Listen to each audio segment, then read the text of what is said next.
नमो अरिहन्ताणं नमो सेताणं नमो आर्याणं नमो वज्रायाणं नमो लोये सवसाहुणं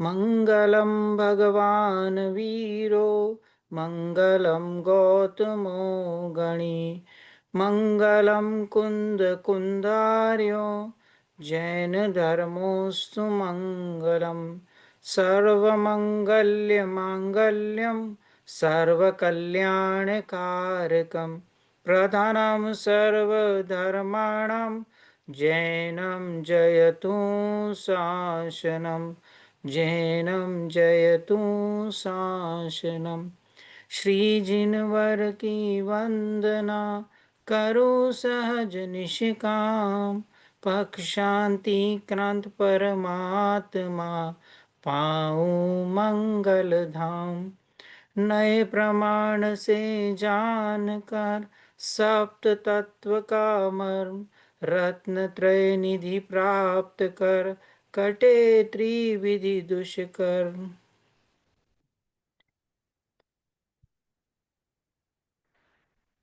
हाँ, तो यही हमारी पिछले 4 क्लासेस हो गई है नए गाइड के ऊपर नए चक्र निश्चय व्यवहार का स्वरूप समझते हुए।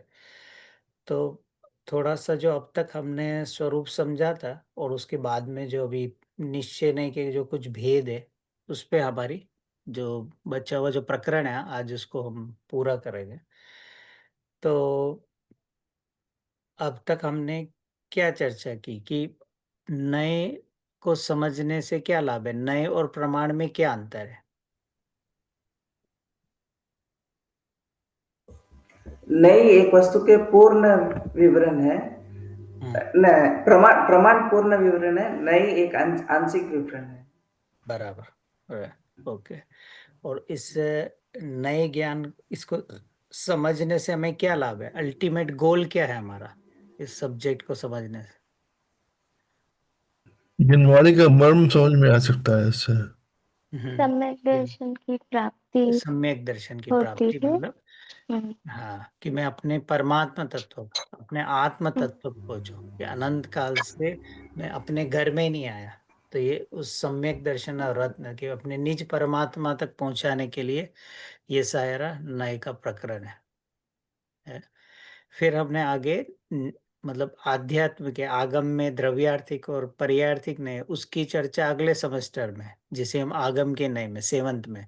अभी हम आध्यात्म के नए निश्चय व्यवहार की जो काफी हम आगे जो भी ग्रंथ करेंगे उन सब में इनका प्रयोग होगा। तो निश्चय और व्यवहार, राइट। तो नए हमेशा सापेक्ष होते हैं, मतलब जोड़े में रहते, ऐसा नहीं होगा कि व्यवहार पहले होगा निश्चय निश्चय बाद में। तो ये जो भूल चलती है जगत में वो हमेशा उसको ध्यान रख।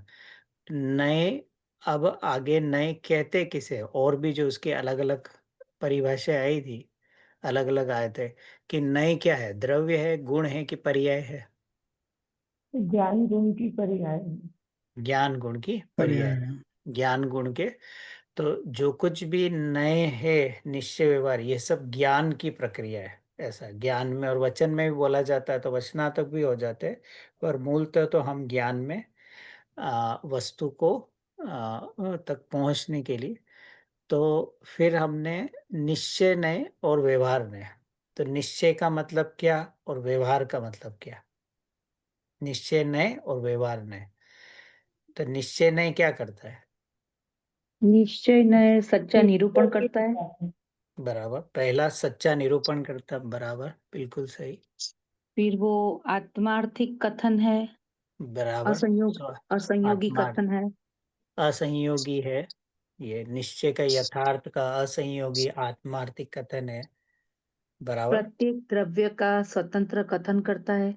प्रत्येक द्रव्य का स्वतंत्र करता है, किसी को किसी में मिलाकर निरूपण नहीं करता है जिस द्रव्य। बराबर। 4 पॉइंट। और अभेद है। अभेद है मतलब अभेद को बताने वाला निश्चय है। बराबर। और मतलब मूलतः यही है, और भी इसमें है ऐसा। अब उसके बाद व्यवहार नहीं क्या करेगा, जो बताए इसका अपोजिट, क्योंकि दोनों एक दूसरे के विरोध में है ना। विरोध में। हाँ, असत्यार्थ है, सहयोगी कथन करता है, देख करके संयोगी करता कथन है, करता है, असत्यार्थ है। देख कर दो वस्तुओं को देख एक साथ करके जोड़ करता के। हाँ, एक साथ किसी को किसी में मिलाकर कारण कार्य करके करता है, ये व्यवहार नहीं करता है। ये अभेद करता है तो वो भेद को बताता है। ये है। यथार्थ उपचार, करता है तो ये उपचार का कथन करता है। उपचार से निरूपण करता है, पराश्रित क्या, कथन है। पराश्रित कथन करता है। इस तरह से निश्चय व्यवहार के मूल ये है, और भी हैं, मतलब मूल इसको लेकर। फिर हमने निश्चय और व्यवहार में संबंध की बात की थी, कि मतलब व्यवहार का प्रयोजन क्या है और निश्चय का प्रयोजन क्या है, मतलब व्हाट इज द पर्पस, ऐसा। निश्चय तो निषेध है। प्रतिपादक है निश्चय का। और हाँ, निश्चय जो है बताने वाला, उस तक राइट, पहुंचाने वाला। हाँ, राइट, प्रतिपादक और प्रतिपाद्य, ऐसा यस। उसके द्वारा एंड व्यवहार देन प्रतिपाद करता है उसको बताने के लिए। और निश्चय जो है व्यवहार का निषेधक है। निषेधक है, ऐसा। निश्चय है व्यवहार का निषेधक है। तो इस तरह से ये मेन, ये फंडामेंटल से इस टॉपिक के, ये जितने भी हम 10-15 पॉइंट किए ना, ये इसके ऊपर सारा प्रकरण ये बेस्ड है। फिर हम थोड़े से इसके भेद प्रभेद में गए, व्यवहार नय के, और आचार्य भगवान ने भेद करे कि व्यवहार नय का में सद्बोध और असद्बोध के भेद किए। अब असद्बोध किसे कहेंगे? जैसे असद्भुत मतलब जो है द्रव के बाहर का, द्रव के हाँ, बाहर की चीज है उसका असद्भुत बोलेंगे। असद्बोध बराबर। और जो द्रव के अंदर की गुण पर्याय है उसको सद्भुत सद्बोध। बोलेंगे। हाँ, तो अब असद्बोध में अगर हमें कुछ उदाहरण से समझें, क्या क्या असद्बोध में क्या क्या जाएगा? एवरीथिंग आउटसाइड ऑफ आत्मा, शरीर से लेकर उसके आगे की सब चीजें असद्भुत हाँ, में चली जाएंगी। सो ऑल द नो कर्म, हाँ, शरीर वगैरह सब जाएगा असद्भुत में। असद्बुद्ध में शरीर और शरीर से जुड़ा हुआ पूरा विश्व, तो द्रव्य कर्म, नौ कर्म, ये सब जो संबंध हम करते हैं, ये घर मेरा है, ये शरीर मेरा है, कर्मों से मैं दुखी हूँ, कर्मों का कर्ता भोग, मतलब परद्रव्य का कर्ता भोगता हूँ, ये सब जो हम संबंध करते हैं, ये सब असद्भुत व्यवहार नहीं में। और फिर उसमें उपचरित और अनुपचरित के भेद किए थे। उपचरित मतलब बहुत उपचार, एक तो अनुपचरित सद्भुत असद्भुत, तो अनुपचरित सद्भुत में क्या जाएगा? परसेप्शन में बेसिकली शरीर से जो संबंध शरीर है शरीर जाएगा। हाँ, डायरेक्ट जो कनेक्शन, Right. संश्लेष रहित, मतलब जैसे दूध पानी का है ना, तो शरीर और आत्मा का एकदम डायरेक्ट संबंध है। अब इस संबंध से जो संबंधित है वो सब उपचार में चले जाएंगे। शरीर से जैसे घर जुड़ा हुआ, परिवार जुड़ा हुआ, कपड़े, मकान, कंपनी, ये सब, तो उनसे बोला ये कंपनी मेरी है, देश मेरा है, ये सब किस में चले जाएंगे? उपचरित उपचरित में। असद्भुत। असद्भुत व्यवहार नहीं में। ऐसा ये सब कथन लोग। अब इनका प्रयोजन क्यों किया भाई आचार्य ने, इनको बताया क्यों, एक कितना तो भेद लोक प्रभेद। व्यवहार में, हाँ, लोक व्यवहार चलाने के लिए, ताकि उपचरित असद्भुत व्यवहार लोक व्यवहार में हो। लोक व्यवहार में, तभी तो हम कहेंगे भाई 100 घर है तो ये घर मेरा है, ये परिवार मेरा है, ये गाड़ी मेरी है, ये ये बच्चे मेरे हैं, ये सब लोक व्यवहार के लिए। वरना हम किसी भी चीज को अपना मानने लगेंगे तो लोक में अन्याय अनीति चालू हो जाएगा, है ना। कि भाई कोई भी जगत में मेरा नहीं है, तो आरबीआई की सारी प्रॉपर्टी मेरी है। है, तो ये सब अन्याय नीति हो जाए, इसके लिए लोक व्यवहार चलाने के लिए। तो सम्यक दृष्टि जीव होगा वो भी न्याय नीति से, इसी से, तो लोग इसी नए से वो सारे कथन करता है, ये मेरा घर है, ये मेरी दुकान है, ये इतनी मेरी संपत्ति है, ये बैंक का, ये सब उसके लिए उपचरित असद्भुत असद्भुत व्यवहार नहीं, याद। और अब हे किसके लिए है? कि अगर मैं इनको संबंध मानूंगा तो मेरा एकत्व ममत्व का अभाव नहीं होगा। तो उपादेय किस अपेक्षा से है? लोक व्यवहार के लिए। हे किसे लिए है? कि मुक्ति मार्ग में इन सब चीजों को अपना मानना नहीं, उस अपेक्षा से हे है। हर नए के प्रकरण में 3-4 चीजें ध्यान रखनी है। उपादेय किसके लिए? लोक व्यवहार के लिए। हे किसके लिए है? कि इन सब स्त्री, धन, कपड़ा, मकान को तुझे अपना मानना नहीं, अगर अपना मानेगा तो क्या रह जाएगा? मिथ्या दर्शन का पोषण होने से 4 गति के तेरे अज्ञान का अंत नहीं होगा। बराबर। फिर हमने अनुपचरित कि शरीर और आत्मा का संबंध बताया कि ये मनुष्य देह, ये नारकी शरीर, तो ये संबंध किसके लिए बताए? अनुपचरित सद्बुद्ध में। चार गति के जितने भी जीव है उनकी जानकारी, और उसमें जीव है उस शरीर में। उसके उसके हम्म। तो उससे हमें अहिंसात्मक जीवन और सदाचार में कहाँ त्रस है, कहाँ एक इंद्रिय जीव है। तो जितने भी जीव कांड, कर्म कांड, ऐसे जितने भी जो आते हैं कथन, इन सब का कथन में ये व्यवहार नहीं प्रयोग होता है। ऐसा तो उस व्यवहार से थे कि इन इन जगह जीव पाए जाते हैं, ऐसे ऐसे भावों से कर्मों का बंधन है, तो उनसे जीव का अहिंसात्मक हो, तो उस अपेक्षा से तो उपादेय है। और हे किसके लिए है? कि शरीर और आत्मा में एकत्व ममत्व न हो, कर्म मुझे दुखी करते ऐसा तेरा, उस अपेक्षा से हे है, उस अपेक्षा से छोड़ने योग्य है कि इसका केवल ये अहिंसात्मक जीवन हो, बस उस अपेक्षा से। तो उसी बराबर। हाँ हाँ, विक्रम जी, तो फिर उसी अपेक्षा में रात्रि भोजन नहीं करना।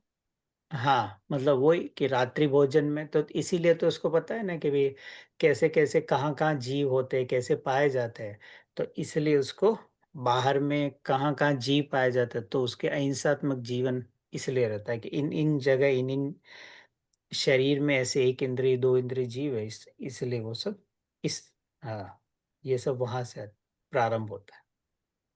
अ, विक्रम जी, कर्म की जानकारी में क्या उपादेय लेना है?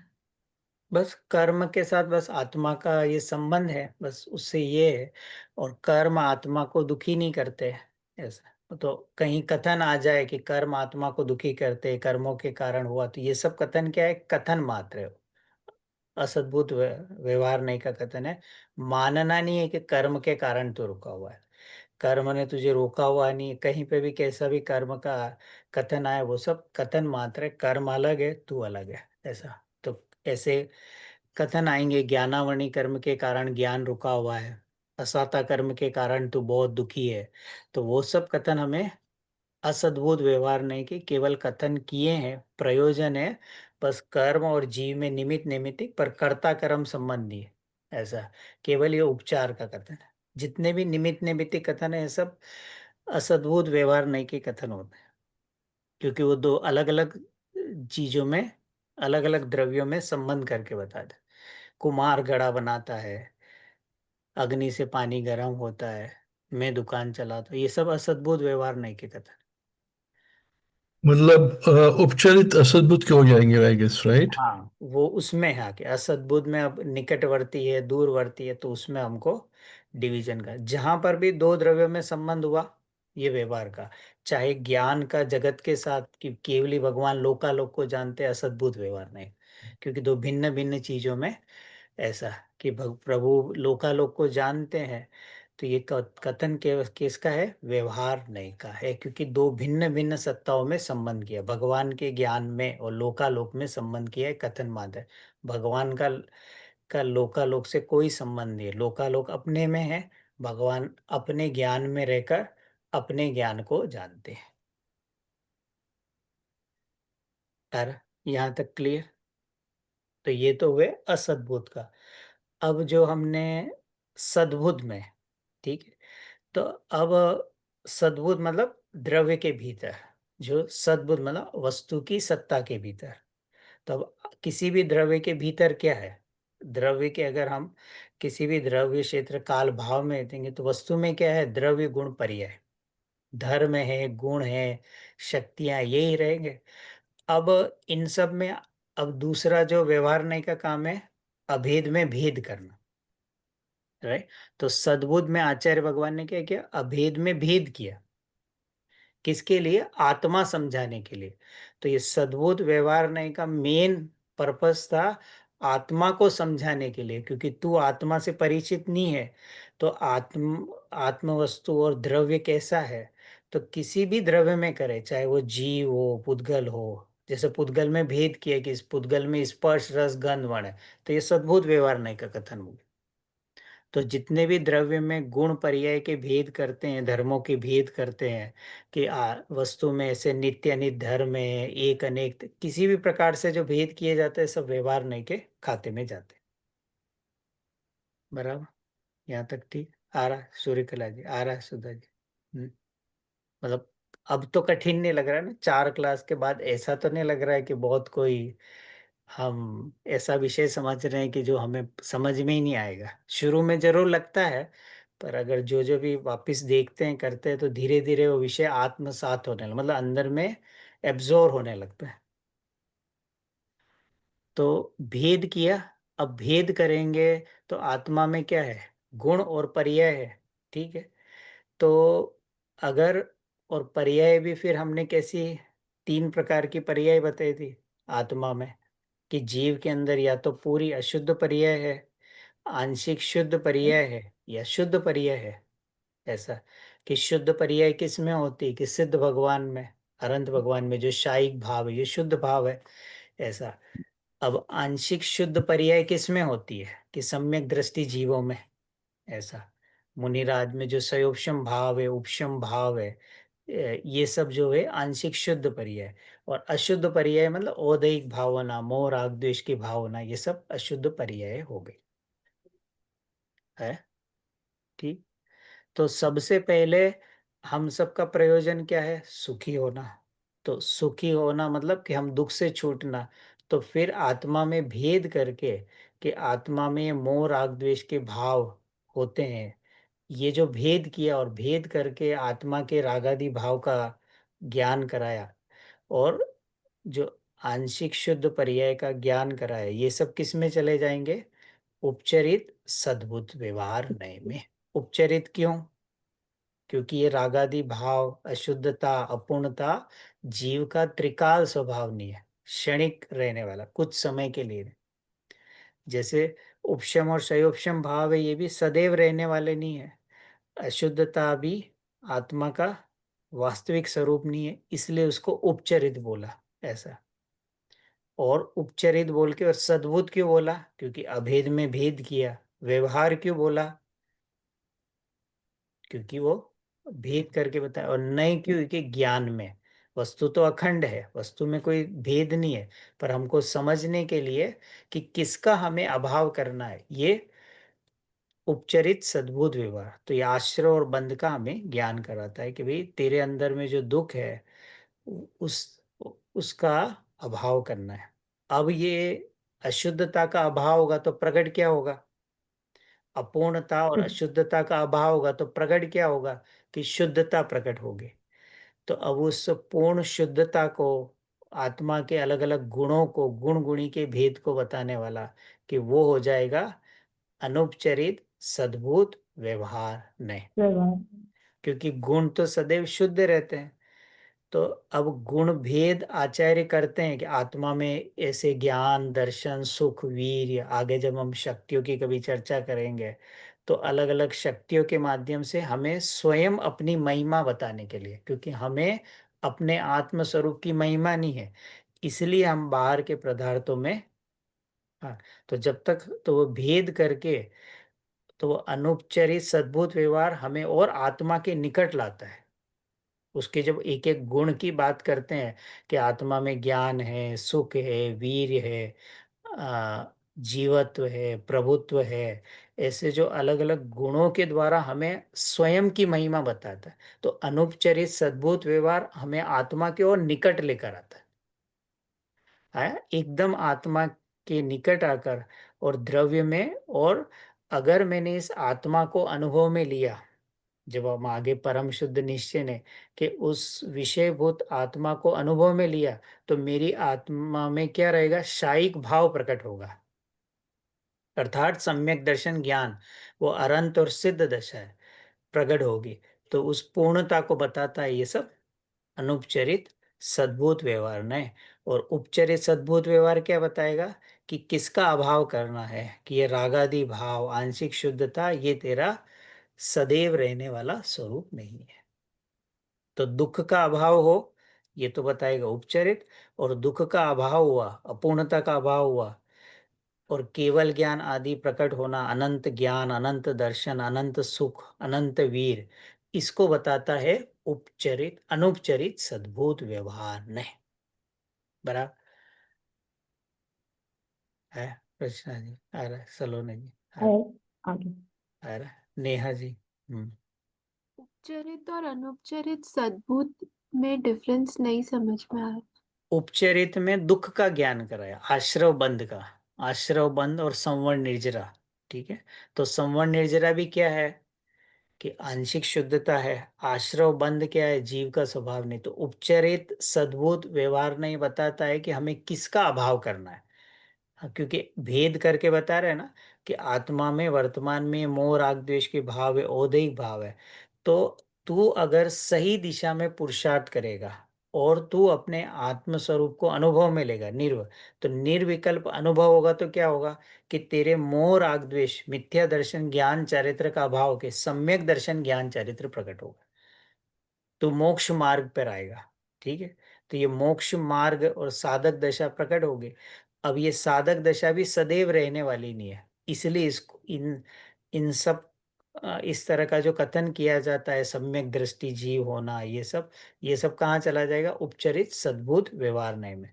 और जब पूर्णता प्रकट होगी, तो ये जो पूर्णता को बताने वाला है वो अनुपचरित, कि क्योंकि हमारा लक्ष्य पूर्णता है, हमें न तो अधूरी दशा में रहना है, न अशुद्ध दशा में। तो अधूरी और अशुद्ध दशा का अभाव होके सादी अनंत काल तक शायिक भाव अंदर में सिद्ध दशा जो प्रकट होगी, ऐसी अरंत दशा पूर्ण वीतरागता प्रकट होगी, वो बताएगा अनुपचरित सद्भुत व्यवहार। तो आत्मा की जानकारी देने के लिए कि भाई तेरे दुख का कारण क्या है, ये उपचरित बताएगा, और दुख का और अपूर्णता का अभाव होगा तो पूर्णता प्रकट होगी, ये अनुपचरित बताएगा। हाँ। क्लियर, यहाँ था। तो इसलिए अगर हम देखें ये चारों नए मतलब व्यवहार के, तो उत्तरोत्तर के एक एक करके वो निकट आ रहे हैं, आत्मा के निकट आ रहे हैं। घर में रहने वाला आत्मा, फिर शरीर में रहने वाला आत्मा, फिर आत्मा के भीतर लाए तो रागादि, फिर रागादि से पार शुद्ध पर्याय, और फिर गुण गुणी, इस तरह वो एक एक करके हमको आत्मा के निकट लाता है। बराबर। तो अब इसके संबंध में एक दो पॉइंट और थे, अब हम उस ये जो एक दो स्लाइड थी पिछली बार उसको देखते हैं।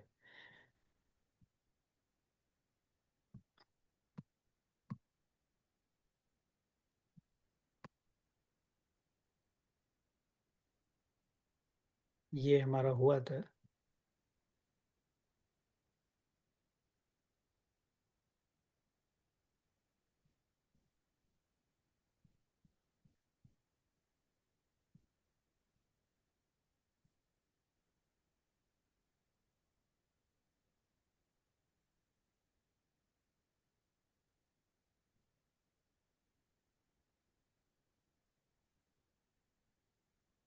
हमने निश्चय न का भी प्रारंभ किया था, अभी हम उस पे आएंगे।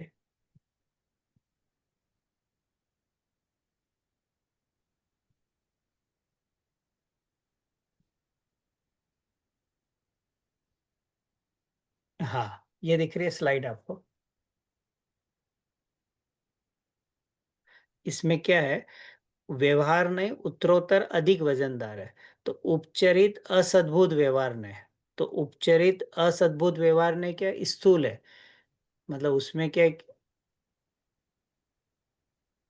ये लौकिक व्यवस्था में ही बलवान है, उसका उल्लंघन लौकिक दृष्टि से भी अपराध माना जाता है। जो हमने उपचरित असद, ये घर मेरा है, ये परिवार मेरा है, ऐसा है ये। अब अनुपचरित असद्भुत क्या है, हमें देह के साथ जैसा अपनापन अनुभव करते वैसा मकान आदि में नहीं है। मकान में आग लगने पर यदि सुरक्षित बाहर निकल जाए तो अपने को बहुत भाग्यशाली समझते हैं। आ रहा है? तो वजनदार कौन हुआ कि घर से जीव को इतनी प्रीति नहीं जितने देह से प्रीति है। आ रहा है?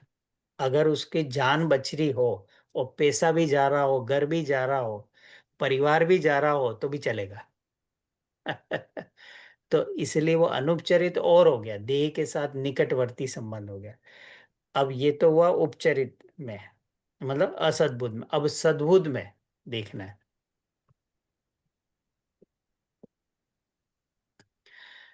अतः देह की अपेक्षा राग आत्मा के अत्यंत निकट है, क्योंकि इस उपचरित सद्भुत का विषय क्या है, अशुद्धता और अपूर्णता। तो निकट क्या है, आत्मा के ही प्रदेश और पर्यायों में, इसीलिए तो रागी दुखी और वीतरागी सुखी होते हैं। अतः रागी रागादि और मति ज्ञान आदि संयोपम ज्ञान को आत्मा का कहने वाला उपचरित सद्गुरु अपने पूर्ववर्ती अनुपचरित सद्भूत व्यवहार की अपेक्षा अधिक वजनदार है। तो ये रागादि भाव है, तो देह से और संयोगों के प्रति जो हमें अपनापन है, तो हम उस राग का अनुभव करते हैं, है ना, ये आत्मा के भीतर होता है। तो अब जैसे किसी जीव के को धन की बहुत प्राप्ति हो, पैसा बहुत मिलने वाला है, अब उसके लिए बहुत शरीर में कष्ट भी सहन करना हो, धूप हो गर्मी हो तो भी सहन कर लेगा, क्योंकि उसको उस धन से ज्यादा प्रीति है। तो इसलिए रागादि को बताने वाला जो नय है, उपचरित सद्भुत व्यवहार नय, ये उससे भी ज्यादा अधिक वजनदार हुआ है। कर्म से जैसे हमें कोई संयोग मिले, तो अब हम उसमें कभी उन्हीं संयोगों में अच्छा अनुभव करते हैं, कभी उन्हीं संयोगों में बुरा अनुभव करते हैं। तो अंदर में रागादि भाव आत्मा के निकट है, तो शरीर और संयोग, तो इसलिए ये जो उपचरित सद्भुत व्यवहार है, ये किससे वजनदार हुआ? बाकी दोनों से, असद्भुत से ये वजनदार हो गया। ठीक है, अब जो अंतिम वाला है वो इससे भी क्यों वजनदार हुआ? कि रागादि विकार और संयोगक्षम आत्मा की अवस्था होने पर भी आत्मा का स्वभाव नहीं, मतलब सदैव नहीं रहने वाले, त्रिकालिक नहीं है ना, अपितु स्वभाव से विरुद्ध और दुख रूप है, विनाशिक है।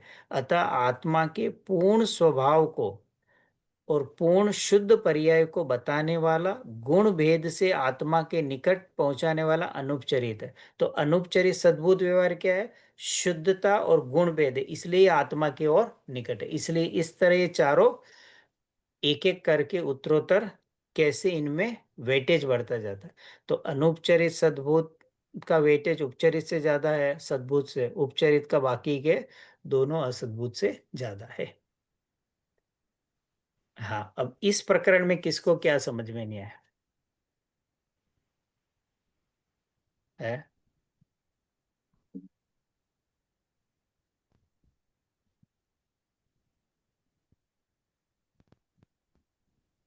I mean, if we arrange उपचारित ये असद्भुत, अनौपचारित असद्भुत, उपचारित सद्भुत और अनौपचारित सद्भुत। हाँ, अब ये जो व्यवहार है, ये हमें कहाँ ले उपचारित जा रहा है? व्यवहार असद्भुत, परमार्थ के लिए ले अनौपचारित। जाता है ना। हाँ, ये जो चारों हमने समझे हैं, ये समझ कर हमें जाना कहाँ है? परम शुद्ध निश्चय। तो परम शुद्ध निश्चय है, मतलब पर्यायों से पार, वो जो ध्रुव परमात्मा है, वो जो ज्ञायक भाव है, वहां तक पहुंचाने के लिए नए, क्योंकि व्यवहार क्या कर रहा है? व्यवहार परमार्थ को बताने वाला है। अब जब तक इन चारों व्यवहार का निषेध नहीं करेंगे, ज्ञायक भाव और शुद्धात्मा के अनुभव में नहीं आएंगे। आ रहा है? तो परम शुद्ध नय किसी के भी द्वारा निषिद्ध नहीं होगा, क्योंकि परम शुद्ध निश्चय नय का विषयभूत शुद्धात्म द्रव्य ही दृष्टि, मतलब सम्यक दर्शन का विषय, इसी के आश्रय से आत्मानुभूति और धर्म प्रकट होता है। बराबर। तो अब किन किन के आश्रय से धर्म प्रकट नहीं होगा? परिवार वालों के आश्रय से धर्म प्रकट होगा। नहीं, ठीक है, नहीं, शरीर में अपनापन करेंगे तो धर्म प्रकट होगा। देवशास गुरु की नहीं, भक्ति करेंगे तो धर्म पर, देवशास गुरु के साथ हमारा संबंध क्या है? उपचर्य सद्भुत व्यवहार ने से है ना। तो जो भी तो पूजा भक्ति विधान करता है, ये सब क्या है? कि उनके के लक्ष्य से करता है। अब उनके लक्ष्य से तेरे अंदर में जो उनके प्रति रागादि भाव है, पाप पुण्य, क्या इससे तुझे धर्म की प्राप्ति होगी, मोक्ष की प्राप्ति होगी। तो उपचरित सद्भुत व्यवहार ने क्या बताता है? कि वो आत्मा की अपूर्णता बताता है, दुख की दशा को बताता है। तो पाप और पुण्य के परिणाम से तू संसार परिभ्रमण करेगा, पाप और पुण्य के परिणाम से संसार तिरेगा नहीं है। तो कितने दिन तक, मैं कितने दिनों तक कौन कौन सा विधान पूजा भक्ति करूं, और कितनी सम्य शिखर की यात्रा करूं कि मोक्ष हो जाए? 1, 2, 1000, 2000, 3000, 4000, 5000, 6000, 10,000, 100,000, 200,000, 500 वंदना करूंगा तो हो जाएगा ना। 500,000 वंदना करूं मैं, डेली रोज 4 वंदना, तो साल भर में कितनी हुई? 1200 वंदना। 10 साल में कितनी हुई? 12,000 वंदना। और 70 साल में तो हो जाएगी ना, 70-80 हजार। तब तो भगवान प्रसन्न होके ले जाएंगे ना। कोड़ी कोड़ी मुनिराज वहां से गए। आ रहा है? वो सब क्या है? शुभ भाव है। और वो शुभ भाव आत्मा की अपूर्णता, उपचरित सद्भुत व्यवहार ने हमें वो बताता है कि इसके आश्रय से नहीं होगा। अब और निकट आए कि तूने आत्मा के स्वरूप में विकल्प किए, आत्मा के गुणों को पहचाना और आत्मा के भेद प्रभेद में ही अटका, तो भी उससे मुक्ति होने वाली नहीं है।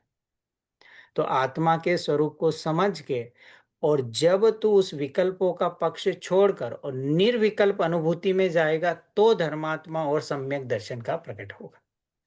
तो ये चारों व्यवहार का निषेध करके जब परम शुद्ध निश्चय नहीं के विषयभूत पर्याय से पार ध्रुव भगवान आत्मा के अनुभव में आएगा, तो तुझे क्या होगा? धर्म की प्राप्ति, मोक्ष मार्ग की प्राप्ति, तब तेरे जन्म मरण का अभाव होगा।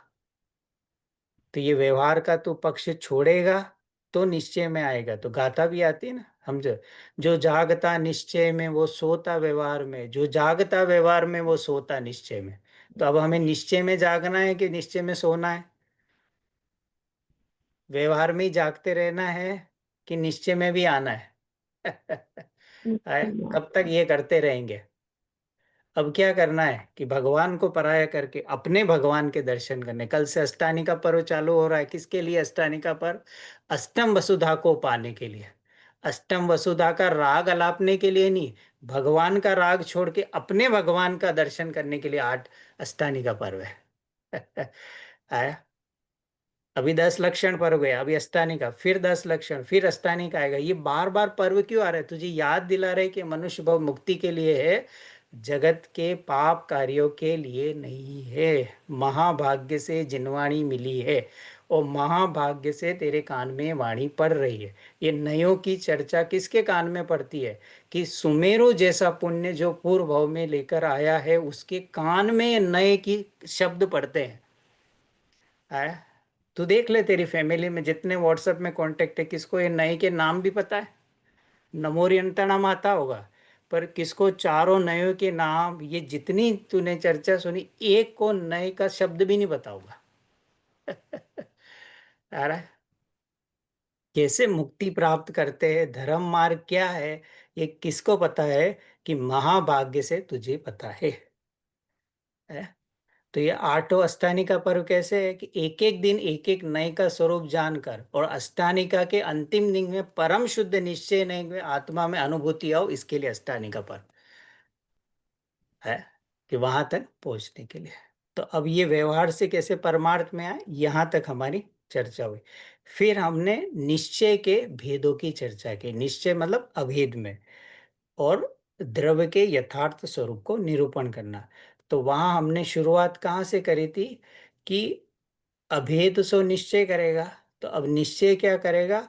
अपने ही द्रव्य गुण पर्याय की परिधि में रहेगा।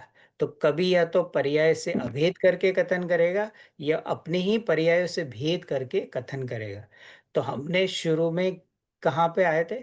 कि द्रव्य की अपेक्षा अगर हम कथन करें, तो अब निश्चय नहीं के कौन कौन से भेद हमने समझे थे। अगर निश्चय नहीं के भेद करें तो 4 भेद है, ठीक है।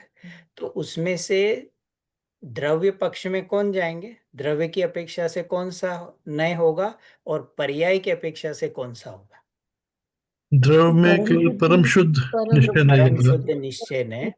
और पर्याय की अपेक्षा से कौन रहेंगे? अशुद्ध निश्चय ने, एक देश निश्चय ने। और साक्षात शुद्ध निश्चय। बराबर। यहाँ तक हमने कि वो द्रव्य के, क्योंकि वस्तु कैसी है, अब पूरी वस्तु द्रव्य पर्याय है।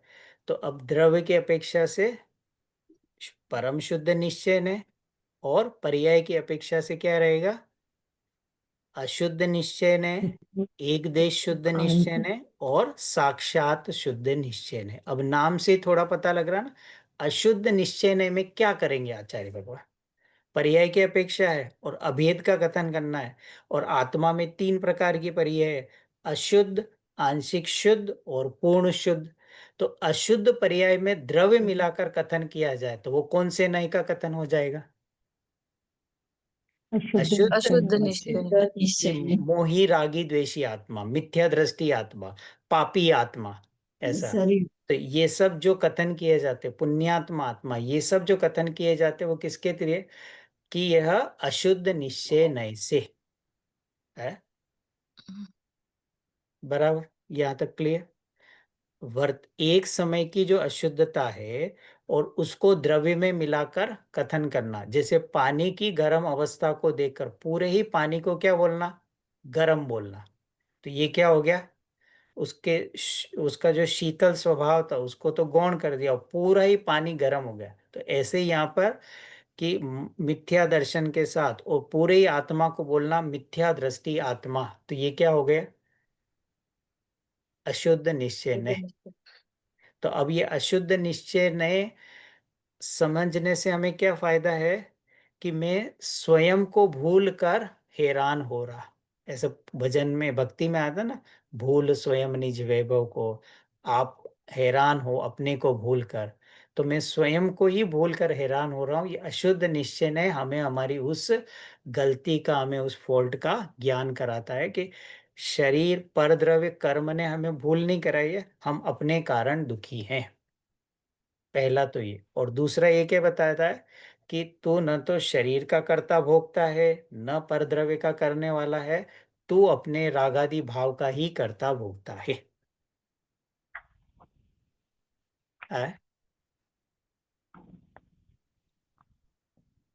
क्लियर? अशुद्ध निश्चय न के ऊपर तो अशुद्ध निश्चय न, और अशुद्ध निश्चय ने हमको क्या बता देगा? कि जीव बाहर में कोई भी, जैसे कोई हिंसा होती है, तो वो जो हिंसा है, वो हिंसा तो वो जो बाहर में द्रव्य हिंसा हुई उसका कर्ता आत्मा नहीं है। आत्मा तो अंदर में जो हिंसा करने के लिए पाप परिणाम के भाव है उसका फल उसको उसका मिलता है।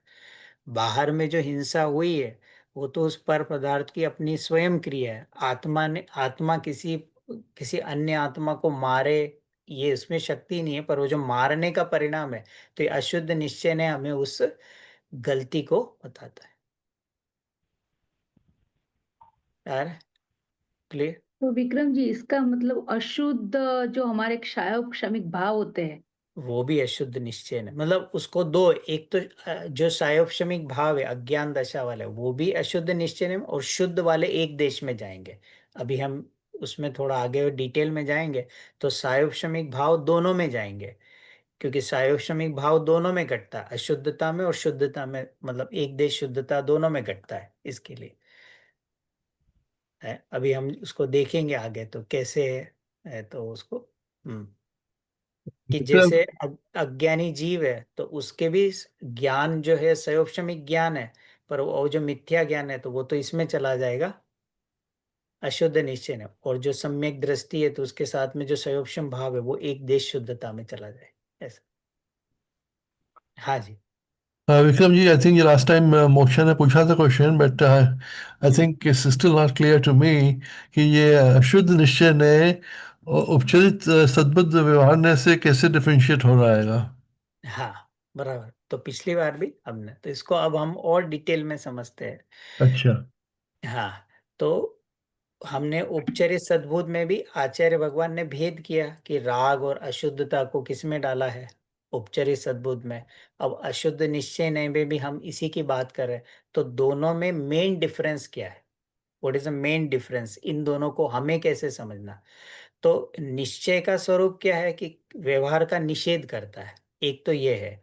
और व्यवहार क्या करता है? कि परमार्थ का प्रतिपादन करता है।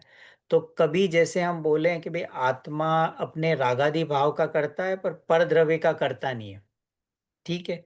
तो आत्मा अपने रागादि भाव का करता और भोगता है, परद्रव्य का करता भोगता नहीं। अब इस कथन को किस में डाले? व्यवहार के उपचरित में डाले कि अशुद्ध निश्चय नहीं में डाले? ये जो कभी कभी ऐसे जब हम जिनवाणी सुनते हैं, कथन सुनते हैं, तो ऐसा आता है वापिस से कि जैसे परद्रव्य के आत्मा अपने रागादि भाव का करता है, परद्रव्य की क्रिया आत्मा नहीं कर सकता, शरीर आदि। अब ऐसा ये जो कथन आया, इसे अशुद्ध निश्चय नय में डालें कि उपचरित सद्भुत व्यवहार नय में डालें? तो अब हमको वो दो डेफिनेशन ध्यान रखनी है। निषेध, निषेधक, प्रतिपादन और प्रतिपादक। तो अभी जब हमने बोला कि आत्मा रागादि भाव का करता पर परद्रव्य की क्रिया नहीं करता, इसमें किसका निषेध चल रहा है? परद्रव्य की क्रिया करना, कराना, ये कौन से नय का कथन है? एक द्रव्य का दूसरे द्रव्य के साथ संबंध, परद्रव भाव की के क्रिया संबंध का तो बताने। उपचारित असद्भुत में चला जाएगा। हाँ, तो उपचरित असद्भुत में। तो अब ये आत्मा रागादि भाव का करता, अब ये किसका निषेध कर रहा है? उपचरित मतलब उस सद्भुत व्यवहार का निषेध कर रहा है ना, असद्भुत व्यवहार नहीं का। असद्भुत व्यवहार नहीं क्या करता है कि दो द्रव्यों में आत्मा शरीर की क्रिया करता है, धन कमाता है।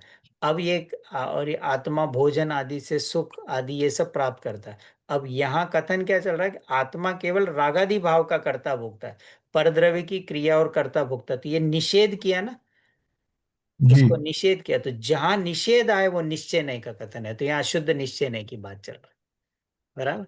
बस ये ओके। कॉन्सेप्ट ध्यान रखना। और जहां भेद करके और वस्तु को समझाए वो व्यवहार नहीं के कथन है। तो ओके। सद्भुत व्यवहार में भेद करके और आत्मा में क्या हटाना है और क्या प्रकट करना है ये तो सद्भुत बता रहा है।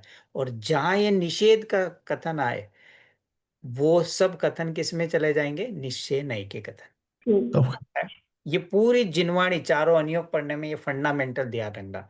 कितनी बार हम भेद प्रभेद न भी जान पाए, घबराना नहीं है। ये प्रतिपादन कर रहा है कि निषेध करना है, उससे हमें पता लगाना है कि ये निश्चय नहीं का कथन है, व्यवहार नहीं का कथन है। कितनी और बार हम नहीं लगा। विक्रम जी एक क्वेश्चन ये भी पूछा था ना, may be that will if you can explain that again, hmm वो ज्यादा क्लैरिफाई होगा सुनीत जी को कि आप मतलब अगर सिर्फ इतना कहा जाए कि जीव राग द्वेष का करता है, उसमें हम्म कोई निषेधक वचन ना हो, तो तो ये फिर व्यवहार नहीं का हो जाएगा, तो फिर क्योंकि व्यवहार उसमें नहीं भी का। व्यवहार का हो जाएगा। और जब बोले कि जीव अपने रागादि भाव का करता है पर परद्रव्य का करता भोगता नहीं, तो ये निश्चय नहीं, अशुद्ध निश्चय नहीं का कथन हो, क्योंकि इसमें निषेध हो गया। क्योंकि व्यवहार क्या करता है? परद्रव्य का कर्ता भोक्ता बताया। अब निश्चय ने उसका निषेध किया कि नहीं, तू परद्रव्य का कर्ता भोक्ता नहीं, तू अपने रागादि भाव। तो ये निषेध निषेधक संबंध किस में आता है? निश्चय व्यवहार में। तो उससे हमको पता लग जाएगा कि ये निश्चय नहीं का कथन है। यस। Okay, thank you. है कि जैसे हम भोजन करते, लड्डू खाते, तो लड्डू खाते समय हम लड्डू का स्वाद नहीं आता, पर हमें अपने रागादि भाव का। तो मैं लड्डू का भोग नहीं कर रहा हूं, मैं अपनी आकुलता का भोग कर रहा हूं। तो अब ये कथन किसका हो गया? अशुद्ध निश्चय नहीं का। और कहीं अगर ऐसा है कि तू लड्डू से आनंद लेता है, तो ये किसका हो जाएगा? व्यवहार नहीं का। अरे सिंपल, अगर ये माने कि तुझे कपड़े पहन के आनंद आ रहा है, तो ये कथन किसका हो गया? व्यवहार नहीं का। ऐसा अभी मैं अपने घर में हूँ, मैं अपने नए नए घर और इंटीरियर डेकोरेशन का आनंद ले रहा हूँ, ये कथन किसका हो गया? ये सब व्यवहार का। व्यवहार नहीं का, असद्भुत व्यवहार नहीं का हो गया। ऐसा मुझे ये ताजमहल देख के बहुत आनंद आया, तो परद्रव्य के साथ करता भोगता असद्भुत। तो अब बोले कि नहीं, तू ताजमहल का आनंद नहीं लेता है, तू तो अपनी आकुलता का स्वाद लेता है, तो ये निश्चय नहीं, अशुद्ध निश्चय नहीं ओके। है। तो यस। जहाँ निषेध निषेधक हुआ वहां निश्चय व्यवहार मतलब निश्चय कहा जाएगा उसको। और जहां कोई चीज का प्रतिपादन करने गए और उसको निश्चय की ओर ले जाए, तो वो सब व्यवहार नहीं के। तो विक्रम जी, यदि इसी सेंटेंस को शुद्ध निश्चय नय में कन्वर्ट करना हो, जैसे हाँ पहला था कि ताजमहल का आनंद ले रहा है, हाँ दूसरा है अशुद्ध की अपने आकुलता का आनंद ले रहा है वैसा, और अब इस तो अशुद्ध हो गया। अब यदि इसको शुद्ध निश्चय नय में कन्वर्ट आत्मा। करेंगे तो हाँ, तो शुद्ध निश्चय ने से परम शुद्ध निश्चय ने से करेंगे तो क्या रहेंगे? आत्मा किसी भी प्रकार के रागादि भाव का कर्ता होते हैं, ये परम शुद्ध निश्चय नहीं करेगा। क्योंकि पर्याय से भिन्न बताने द्रव्य का। तो परम शुद्ध निश्चय नहीं का विषयभूत क्या है? कि आत्मा पर्यायों परम से पार, कि हम्म, आत्मा रागादि भाव का कर्ता भोगता नहीं। तो कहीं कहीं आता है ना, गाथाओं में आगे पढ़ेंगे, आत्मा हम्म, न मोक्ष का कर्ता हम्म, भोगता नहीं, निर्मल, वो तो अपरिणामी अध्रुव है। ये सब परम शुद्ध निश्चय नहीं के कथन है कि अनंत काल से तू आत्मा कैसा है डिट्टिपी स्वयं जानो, कि ऐसा नेत्र की बात ही अकर्ता और भोगता है। तो ये परम शुद्ध निश्चय नहीं की बात। ऐसा समय सार की 320 गाथा ऐसा आगे आगे आता है। तो हम्म, एकदम से हमको क्लिक होता है कि यहाँ पर्यायों से पार त्रिकाले। अब वो जो हम ये जो सुनते हैं ना, तब वो मैं ज्ञानानंद स्वभावी हूँ, मैं ज्ञानानंद स्वभावी हूँ। रंग राग और भेद से निराला। अब ये किस में चला जाएगा? मैं रंग से, राग से और भेद से निराला, परद्रव्य पर भावो सब से गया, तो ये कथन किसका आ जाएगा? शुद्ध परम निश्चय, शुद्ध निश्चय नहीं का परम मतलब शुद्ध परद्रव्य, निश्चय रंग में, हाँ, मतलब ओके, उद्गल आदि से, राग मतलब एक समय, और भेद मतलब गुण भेद। तो गुण भेद, पर्याय और परद्रव्य तीनों से भेद किया तो कहाँ आ गए? त्रिकाली भ्रू भगवान आत्मा, द्रव्य कर्म, नो कर्म और भाव कर्म से रहित ज्ञायक भाव। तो ये परम शुद्ध निश्चय नहीं का है। ओके, हाँ, थैंक यू। तो इस तरह से हमको, ठीक है, अब इसके आगे डिटेलिंग क्लियर। अब थोड़ा थोड़ा आ रहा होगा, 2-2%, 3-3% ऐसा आ रहा है। किन्नरी बेन आके बोल रही थी बहुत कठिन चल रहा है ऐसे। तो मैंने कहा आएगा, बस थोड़ा सा हमको रुचि रख के अभ्यास करना है, थोड़ा सा समय देंगे। ऐसा कुछ विषय जल्दी ग्रहण हो जाते हैं, कुछ विषय के लिए थोड़ी मेहनत करनी पड़ती है ऐसा, पर आएगा जरूर। नहीं समझ में आए जिनवाणी में ऐसी कोई बात नहीं है, इसलिए उसमें घबराना नहीं। जित शक्ति पूरी करनी है। 24 आवर्स 365 डेज व्हाट्सअप चालू है मेरा, जब भी फोन करोगे डिस्कशन के लिए तैयार है किसी भी टाइम में, टाइमिंग नहीं देखना कि वो क्या सोचेंगे। क्वेश्चन आया है, समाधान करना है।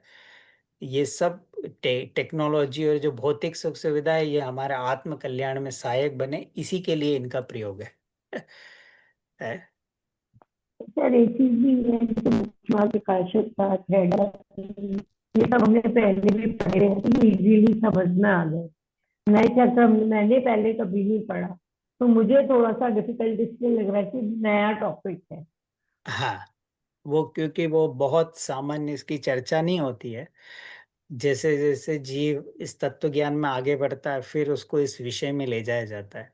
पर अगर ये विषय इसको समझ में आने लगता है तो एकदम उसको मुक्ति। अब उसको क्या करना है, अब जब हम आगे करेंगे ना, बस इन 7 नए उसको को समझ के आगे परम शुद्ध निश्चय नहीं, तो एकदम उसको पता लगता है कि सम्यक दर्शन और मुक्ति मार्ग क्या है। तो ये एक एकदम शॉर्टकट तरीका है आत्मा तक ले जाने के लिए, अगर इस तरह। विक्रम भाई, हाँ सॉरी, क्वेश्चन है वो, वापस वही टॉपिक पे। आपने वो एग्जाम्पल दिया था कि मैं कपड़े पहन के मैं सुखी हूँ, मैं हाँ, कप और ये घर से सुखी हूँ, तो वो व्यवहार नहीं में जाएगा। और आकुलता से सुखी हूँ, वो निश्चय नहीं में जाएगा या व्यवहार नहीं में जाएगा? मतलब जो आकुलता से जो मतलब भी हमें सुख परद्रव्य दुख का के अनुभव कारण हो। सुखी नहीं हूँ, मतलब मैं अपने, मतलब मैं परद्रव्य को भोगता नहीं हूँ, परद्रव्य का करता नहीं, मैंने अपनी आकुलता का कर्ता भोगता हूँ। तब ये अशुद्ध निश्चय नहीं में चला जाए ऐसा। जब निषेध किया ना, मतलब कोई व्यवहार का निषेध किया, तो व्यवहार क्या करेगा? हम्म। पर से संबंध बताएगा कि मुझे ये डांस करके आनंद आया। अब वो क्या बोलेगा कि नहीं, मुझे डांस से आनंद नहीं आया, मुझे तो अपने राग का आनंद आया। तो जब ये निषेध किया तो ये निश्चय व्यवहार यहाँ खड़ा हो जाएगा ऐसा। और वही मतलब वही सेंटेंस में अगर निषेध नहीं किया तो वो व्यवहार में जाए। व्यवहार में होता है कि मुझे डांस करके आनंद आया, मुझे भोजन करके आनंद आया, मुझे ये घूम के आनंद आया, तो ये सब असद्भुत व्यवहार। ज्ञानी भी ये बोलेगा ना, कोई गया परिवार वाला, तब थोड़ी बोलेगा निश्चय से अरे परद्रव्य है। तो अब व्यवहार में तो ये बोलेगा हाँ गए थे इटली, बहुत आनंद आया। तो ये असद्भुत व्यवहार नहीं से बोल रहा है सर। हाँ, फोटो अच्छा लिया तुमने, फोटो देख के मुझे बड़ा आनंद आया। ऐसा, तुमने बहुत अच्छे कपड़े, तो सम्यक अभी साधक जीव है तो यही बातें जो चलेगी ना ऐसा। लोक व्यवहार में इस तरह से, तो लोक व्यवहार चलाने के लिए, पर वो फ्री फॉर्म में कर्ता की बातें करेगा। पर अंदर में श्रद्धा क्या है? सारे द्रव्य स्वतंत्र स्वतंत्र है, इसलिए वो ज्ञानी सम्यक दृष्टि। विक्रम जी, जस्ट समझने के लिए पूछ रहा हूँ आपसे कि हाँ जैसे एग्जाम्पल आपने दिया और पढ़ा भी है, सुना भी है, अलग से भी सुना है कि मैं ज्ञानानंद स्वभावी हूँ, राग रंग वर्ण से अलग हूँ। इसमें निषेध तो नहीं हुआ है, जैसे मेरली स्टेटमेंट। हाँ, तो उसमें मतलब निषेध इसमें, नहीं हुआ है, तो ये हाँ निश्चय में कैसे गया?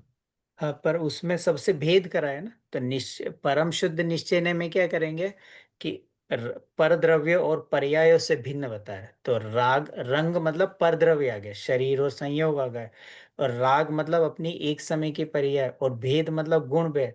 तो समस्त पर्यायों और परद्रव्य से भिन्न। तो अब बचा क्या? ध्रुव तत्व ही तो बचा, द्रव्य तो बचा। तो अब उस द्रव्य को मुख्य करने वाला नय क्या हो गया? परम शुद्ध निश्चय। ओके, ऐसा है। यस, धीरे धीरे आ जाएगा समझ में। हाँ, मतलब अभी We'll और get करेंगे। अभी तो there. हम अभी कुछ स्लाइड्स और बची है। और विक्रम भाई, जो आपने बताया कि मैं डांस करके खुश होता हूँ, तो उसमें भी कंफ्यूजन ये होता है कि ये उपचरित सद्भुत में लेना है या अनुपचरित में लेना, सॉरी, उपचारित उपचरित सद्भुत में लेना असद्भुत, है या उपचारित असद्भुत में लेना है। वो मतलब कि शरीर के साथ संबंध है ना, तो उसको अनुपचरित असद्भुत में लेना है, ऐसा। तो पर आनंद है, वो तो भाव हो गया, तो वो हाँ, मतलब उसमें यही तो करेगा ना, दो भिन्न द्रव्यों में संबंध करके बताया, ऐसा, इस तरह से। तो इस शरीर के साथ संबंध करके और शरीर की जो क्रिया और अपने अंदर में जो है, तो दोनों में मिलाकर जो कथन किया, ऐसा ऐसा आया। मुझे ये दृश्य देख के आनंद मिला, तो अब है तो उनमें कोई संबंध नहीं, पर उसने संबंध जोड़ा, ऐसा है, हम्म ऐसा। तो अब जो हमने पिछली बार यहाँ पे आए थे ना, तो इसकी चर्चा हुई थी। कभी ये जो है ना, अशुद्ध निश्चय ने आंशिक शुद्ध, जो मतलब आंशिक शुद्ध पर्याय के साथ जो नय बनेगा, वो एक देश शुद्ध निश्चय है। और पूर्ण शुद्ध पर्यायों के साथ जो कथन है, केवली भगवान, अनंत भगवान, सिद्ध भगवान, तो ये सब शुद्ध निश्चय नय को, तो यहाँ शुद्ध निश्चय नय को साक्षात शुद्ध निश्चय नय कहते हैं। ये दोनों सिनोनिम्स है।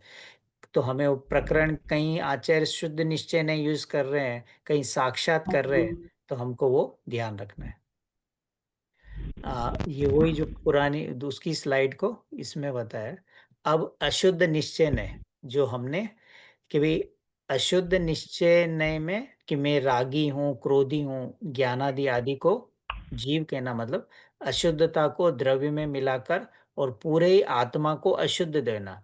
रागादि आत्मा, अज्ञानी आत्मा, मिथ्या दृष्टि आत्मा, ये सब अशुद्ध निश्चय नय से। तो अब ये जो साइड में है ना, कि अशुद्ध निश्चय ने और उसे विषय का सर्वदा निषेध करने पर अपने को आप भूलकर हैरान होंगे, ये रहस्य समझ में नहीं आएगा, और हम पर पदार्थों को ही अपना भला बुरा मानते रहेंगे। अशुद्ध निश्चय ने हमें क्या बताता है? कि जगत का कोई भी पदार्थ तुझे दुखी नहीं कर रहा है। सबसे जो मेन पॉइंट ये बताता है, शरीर का रोग तुझे दुखी नहीं करता है, कर्म का उदय दुखी नहीं करता है, कोई नौकर मतलब बाहर की कोई भी चीज, कंपनी, मैनेजर, बॉस, परिवार, हस्बैंड, वाइफ, ये जगत का कोई पदार्थ दुखी नहीं है। तो स्वयं के कारण हुए, आप अपने को भूलकर हैरान हो गए। ये अशुद्ध निश्चय ने हमें हमारा फॉल्ट बताता है। जैसे अभी सर्दी का मौसम चालू होगा, तो बाहर में टेम्परेचर डाउन है, इसलिए हम दुखी हैं, कि इस शरीर के साथ हमारा एकत्व है इसलिए हम दुखी शरीर के साथ एकत्र है इसलिए हैं। दुखी हूँ। किसी भी जगह से हम दुखी रहते हैं कि अपने कारण दुखी है, ऐसा किसी परद्रव्य के, तो इसको हमको हमारे कि मैं अपने कारण दुखी हूं। तो इससे क्या पता लगेगा? कि जो तू भूल कर रहा है, तू आत्मा को समझ के, मतलब अपने उस शुद्ध नए और शुद्धात्मा को समझ के तू अपने दुख का अंत कर सकता है। तो ये अशुद्ध निश्चय ने हमें हमारी भूल को बताने वाला है। परद्रव्य तुझे कहीं पर, जब तक तू दुखी ना होना चाहे, जगत का कोई पदार्थ तुझे दुखी नहीं कर सकता। जैसे कंपनी रहता है ना, ये लास्ट क्वार्टर या फर्स्ट क्वार्टर रहते हैं, तो अप्रेजल हाइक वगैरह रहते हैं। अब हमारे दुख का कारण क्या है? अपनी एक्सपेक्टेशन और जो इच्छा हुई ना, तो वो दुख का कारण है। वो जो तू परद्रव्य को भोगना चाहता है, तो तू 10% वाला जो धन आया, उस 10% को भोगता है। अब वो 10% की जगह तुझे 1% मिले, तो तेरे दुख का कारण क्या रहा? तो अपने चेतन स्वभाव को भूलकर, अपने अंदर के निधान को भूलकर, आप अपने को भूलकर हैरान हो गए। ये अशुद्ध निश्चय ने हमें ये बता है। तो बाहर में कैसे भी संयोग हो तो उसको भोग नहीं सकता, सारे संयोग यहीं रहने वाले हैं, आगे ले जाने की व्यवस्था नहीं है। है। अब इसके आगे अगला वाला पॉइंट, तो पुण्य पाप आश्रव बंध आदि संसार तत्व का निषेध हो जाएगा। अगर हम इस अशुद्ध निश्चय नहीं को नहीं मानेंगे तो क्या होगा, पुण्य पाप आश्रव बंध आदि संसार तत्व का निषेध हो जाएगा, और संसार का अभाव मानने पर मोक्ष मार्ग और मोक्ष की भी सिद्धि नहीं होगी ना। तो जे त्रिभुवन में जीव अनंत सुख चाहे दुख ते, इस तथ्य का लोप होने से तत्व अभ्यास, तत्व निर्णय, आत्मानुभूति, धर्म प्राप्त करने की आवश्यकता नहीं रहेगी। अतः आत्मा स्वयं अपनी भूल से दुखी है, ऐसा स्वीकार करने पर दुख दूर करके सच्चा उपाय करना चाहिए। और अगर हम अशुद्ध निश्चय नहीं को नहीं माने तो क्या होगा, इसका मतलब हमारी पर्यायों में कोई अशुद्धता है ही नहीं, मोह राग द्वेष है ही नहीं, तो संसार है ही नहीं, तो अब हमें पुरुषार्थ क्या करना है। तो न तो हम फिर न तो अंतरात्मा बनना है, क्योंकि अब अगर बहिरात्मा हो तो अंतरात्मा पर, तो अगर पर्याय में पुण्य पाप और संसार के भाव है ही नहीं, तो फिर तुझे पुरुषार्थ क्या करना है। अगर अशुद्ध निश्चय नहीं का अभाव माने तो संसार का अभाव मानना पड़ेगा, और संसार का अभाव माना तो मोक्ष का भी अभाव मानना पड़ेगा। ये न्याय और तर्क से है। आ रहा है कि नहीं है? विक्रम जी, एक क्वेश्चन है। हाँ जी। बुक में अशुद्ध निश्चय के लिए एक एग्जाम्पल दिया है ना, उसमें बोला है कि मैं रागी हूँ, मैं द्वेषी हूँ, मैं क्रोधी हूँ। हम्म उसमें तो हम कहीं पे भी निषेध नहीं कर रहे हैं, तो ये निश्चय का कैसे हो गया? अशुद्ध निश्चय है अशुद्ध इवन क्योंकि दो। पर्याय को द्रव्य में मिलाकर अभेद किया ना, मैं रागी, मैं माई, तो मिथ्या दर्शन की पर्याय को और राग की पर्याय को शुद्ध द्रव्य मिलाकर पूरे द्रव्य को अशुद्ध माना, तो ये अशुद्ध निश्चय नहीं हो ऐसा। हाँ, बट अपने ने पहले थोड़ी देर पहले बोला था ना कि निषेधक आता है तो निश्चय का कथन होता है। हाँ, और एक और ये भी ना कि निश्चय का दूसरा है अभेद, और भेद सो व्यवहार, अच्छा, तो तो अभेद उस किया ना, हिसाब तो से। उस राइट। हिसाब से ये हो गया। और ओके, एक तो ही दोनों द्रव्य देखना के है। भाव को उसका कहना, तो ये जो रागादि पर्याय मेरी है, इसे आत्मा की कहना, कि ये भी निश्चय नहीं का। तो जो निश्चय अलग अलग ओके। डेफिनेशन है उस एक डेफिनेशन में ये आएगा। Okay, thank you. है बराबर। आया क्वेश्चन, अच्छा था, आया सबको समझ में, कि यहाँ राग को शुद्ध द्रव्य में मिलाकर पूरे आत्मा को रागी किया, तो अभेद हो गया, और अपने ही द्रव्य का भाव है और उसको अपना कहना, ये सब निश्चय नहीं का। निश्चय मतलब यथार्थ, व्यवहार मतलब असत्यार्थ, और किसी द्रव्य को किसी द्रव्य में मिलाकर कथन करना। अब इसके आगे, अब अशुद्ध निश्चय नहीं का प्रयोजन क्या है, कि वो इसका पर्पस क्या है, कि यह नए विकारी भावों से एकता स्थापित करके जीव को उसके द्वारा किए गए अपराधों की स्वीकृति कराता है, और यह जीव उनके कर्तत्व भोक्तत्व का की अपनी रिस्पॉन्सिबिलिटी स्वीकार करता है। उन्हें कर्म कर्त पर कत कहकर उनका उत्तरदायित्व दूसरों पर नहीं थोपता, और अपने अपराधों की स्वीकृति उन्हें दूर करने का उपाय है। यह नए हमारी भूल बताता है, हमारा भला बुरा करने में हम स्वतंत्र, मतलब जो था उसी को। तो अब अंत में ये करना है, और यहाँ पे है ना, इसके अलावा रागादि भाव भी आत्मा में वैसे ही भिन्न सिद्ध होंगे। अगर हम इसका नहीं माने तो इसका मतलब रागादि भाव भिन्न होंगे। मृत्यु के बाद देहादि पर पदार्थ तो यहाँ रह जाते, पर राग द्वेष साथ में जाते हैं। तो संक्षेप में इस नए का प्रयोजन अशुद्ध भाव का त्याग करा के और शुद्ध भावों में स्थिरता कराना है, और अपना उपयोग पर से हटाकर अपने में लाना है। तो मेन इसका पर्पस क्या हो गया, अपनी भूल सुधार कर और अपने स्वरूप में लाना है, अपने धर्म रूप परिणय। अभी हम अपने हर अंदर में दुख का कारण परद्रव्य को मानते हैं, राइट, कि इसके कारण दुखी हूँ, परिवार के कारण दुखी हूँ, कर्म के कारण दुखी हूँ। ये कोई दुख का कारण नहीं है, तेरे दुख का कारण तू स्वयं है। शरीर का रोग आया इसलिए तो दुखी हुआ, तो राजा से रंक हो गया ये दुखी हुआ, तेरी जॉब छूट गई ये सब दुख का कारण है, कि तेरे अंदर में जो रागादि भाव है, तू अपने स्वरूप को भूलकर तू उसके कारण दुखी है।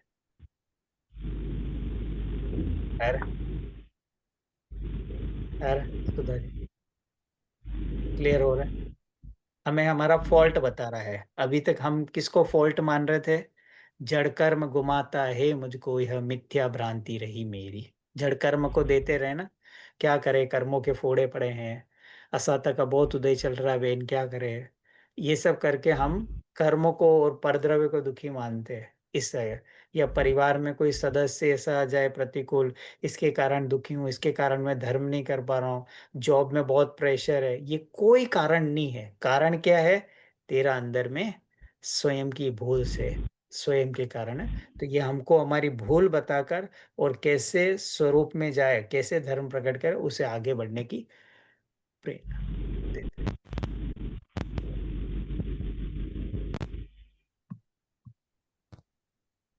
अब इसका ग्रहण कैसे किया जाए, छोड़ा कैसे जाए, हे उपादेय, ऐसा।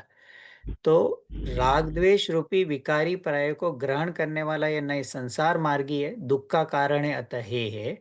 अथवा इस नए का विषय राग द्वेष विकारी भाव होने से संसार का कारण है दुख, तो ये छोड़ने योग्य है, मतलब आश्रय और बंध हे है। संक्षेप में इस नए का प्रयोजन अशुद्ध भावों का त्याग करा के शुद्ध भावों में लाना और अपना उपयोग परमित। प्रयोजन क्या है? कि हम अपने राग का, मिथ्या दर्शन आदि का अभाव करके और स्वरूप में आए, ये इसका प्रयोजन है। अब आगे जो है एक देश शुद्ध निश्चय है, तो अब इस एक देश शुद्ध निश्चय नय का प्रयोजन क्या है? एक देश शुद्ध निश्चय नय क्या करता है? एक देश शुद्ध निश्चय नय, नाम से हो गया ना, पार्शली प्योर।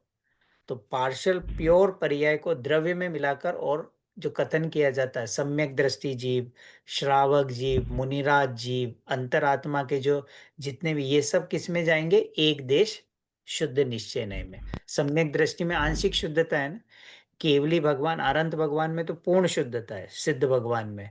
और सम्यक दृष्टि जीव, मुनिराज, वो आंशिक शुद्ध है, राइट, अभी भी उनमें अल्प रागादि भाव। तो उनकी जो आंशिक शुद्धता है उसको द्रव्य में मिलाकर और बोलना मुनिराज, श्रावक, ये आदि सबके जो भेद है किस में जाएंगे? एक देश शुद्ध निश्चय नय में। ज्ञानी मुनिराज, ज्ञानी धर्मात्मा, तो ये जो उनके जो शुद्धता को द्रव्य में मिलाकर उन्हें ज्ञानी बोल दिए। कौन से नय का कथन है? एक देश शुद्ध निश्चय नय। पर्याय में जो सम्यक दर्शन ज्ञान चरित्र प्रकट हुआ, उससे उनके द्रव्य को पूरा ही ज्ञानी बोलना, शुद्ध बोलना, ये सब क्या हो जाएगा? एक देश शुद्ध निश्चय नय। तो ये क्या बताता है? एक देश शुद्ध निश्चय नय। अशुद्ध निश्चय ने तो आश्रय और बंध को बताता है, एक देश शुद्ध निश्चय ने कौन से तत्व को बताता है?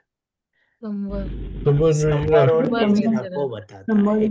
एक संवर निर्जरा में आंशिक शुद्धता हुई ना, तो ये तो संवर और निर्जरा किसको बताता है? मोक्ष मार्ग को, कि मतलब तू अपने अज्ञान और दुख का करके और इस मोक्ष मार्ग, मोक्ष मतलब आनंद के मार्ग पर, धर्म के मार्ग पर आ सकता है। एक देश शुद्ध निश्चय ने उसको बताता है।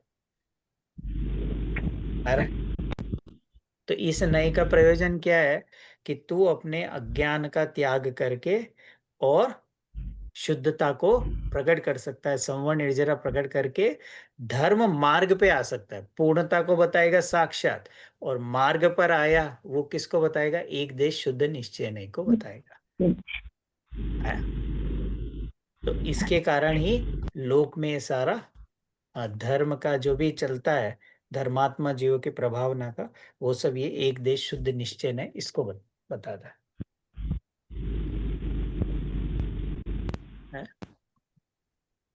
कश्मीर जी, अगर इस नए को नहीं माने तो क्या होगा? साधक दशा का अभाव हो जाएगा। तो साधक दशा किसे बोलेंगे?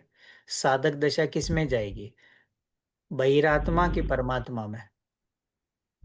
साधक मतलब किसे बोलते हैं? अंतरात्मा।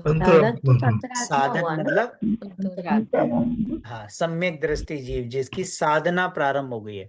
चौथे, पांचवे, छठे, सातवें गुणस्थान से लेकर 10वें गुणस्थान तक जितने जीव है वो सब किस में आएंगे? मतलब 12वें गुणस्थान तक भी मान लो तो सब किस में आएंगे?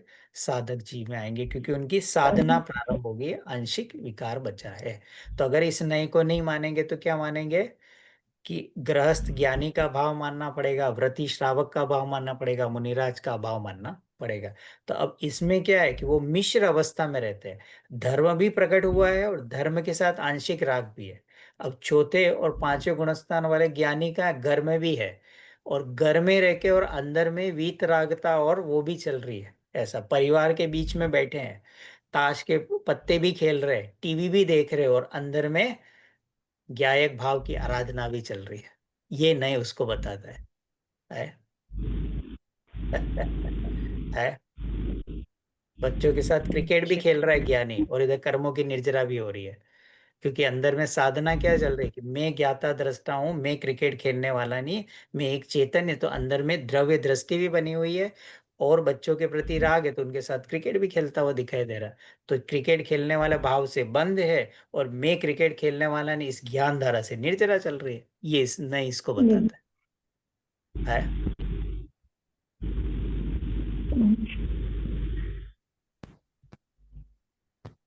साधक दशा का अभाव हो जाएगा, इसको नहीं। साधक दशा ही मोक्ष मार्ग है, अतः मोक्ष मार्ग का भी अभाव हो जाएगा। और अगर मोक्ष मार्ग का अभाव है तो मोक्ष, क्योंकि मोक्ष मार्ग पूर्वक मोक्ष, अंतरात्मा से परमात्मा बनेंगे, सीधा कोई बहिरात्मा से से परमात्मा नहीं परमात्मा बनता। नहीं होगा, तो उसका अभाव हो जाएगा। इस नई का कार्य क्या है कि विकार से हटाने के लिए और पार्शियल प्योर स्टेट में, मतलब एक देश निर्मल पर्याय में अभेद स्थापित करता है, मुक्ति मार्ग पर के साथ अभेदता बताता है। तो संक्षेप में इस नए का पर्पस क्या है? विकारी पर्याय से भिन्नता बताना, और एक देश निर्मल पर्याय में ही त्रिकाली ध्रुव की एकता स्थापित करना। तो ये हमें भेद ज्ञान की प्रेरणा दे रहा है। तो पर्याय में भले ही अशुद्धता है, पर उस अशुद्धता को गौण करके और मैं एक अरागी तत्व हूं, ऐसा वो भेद ज्ञान को बताने वाला है ना? अशुद्ध निश्चय ने राग की, मतलब अशुद्धता को मुख्य करता है, और ये एक देश शुद्ध निश्चय ने क्या करेगा कि राग को पर के खाते में डालकर क्या बताएगा कि ज्ञान तेरा स्वभाव है, राग तेरा स्वभाव नहीं। अब हम जिनवाणी में जो कथन सुनते हैं, कभी आचार्य बोलते हैं राग जीव का है, और कभी बोलते हैं राग पुद्गल का। अब इसको कैसे घटाएंगे इन दोनों में? कभी बोले आत्मा रागी जीव, राग जीव का है, तो राग जीव का है ये कौन से नई में चला जाएगा? राग को शुद्ध द्रव्य के साथ मिलाकर रागी बोलना, राग जीव का है, अशुद्ध निश्चय नहीं, अशुद्ध निश्चय नहीं। शुद्ध निश्चय है। और फिर बोलेंगे कि राग जीव का नहीं, राग पुद्गल का है, उसे कर्मकृत कहना, वो किस में चला जाएगा? एक देश। वो एक देश। परम राग जीव का नहीं, राग पुद्गल का है, पर कर्म का है। और तो अब ये जो राग को कर्मजन्य बोला, तो ये राग को पर के खाते में डाल दिया, तो ये किस में आ जाएगा? एक देश शुद्ध निश्चय में।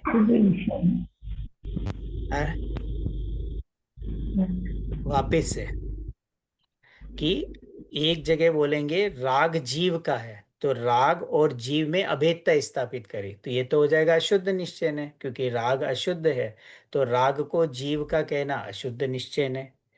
अब वापिस बोलेंगे कि राग कर्मकृत है, राग जीव का नहीं है, तो ये किस में चला जाएगा? एक देश शुद्ध निश्चय, क्योंकि ज्ञान को आत्मा का स्वभाव माना, तो राग जीव के विरुद्ध स्वभाव है। तो राग और ज्ञान में भेद ज्ञान करके और राग को पुद्गल का, पर द्रव्य का कहना, ये सब किस में चला जाएगा? एक देश शुद्ध निश्चय में। क्योंकि एक देश शुद्ध निश्चय में क्या आएगा? सम्यक दर्शन ज्ञान चारित्र मेरा भाव है, तो रागादि भाव मेरे नहीं है। अब उस रागादि भाव को कर्मकृत कहना, ये किस में चला जाएगा? एक देश शुद्ध निश्चय में।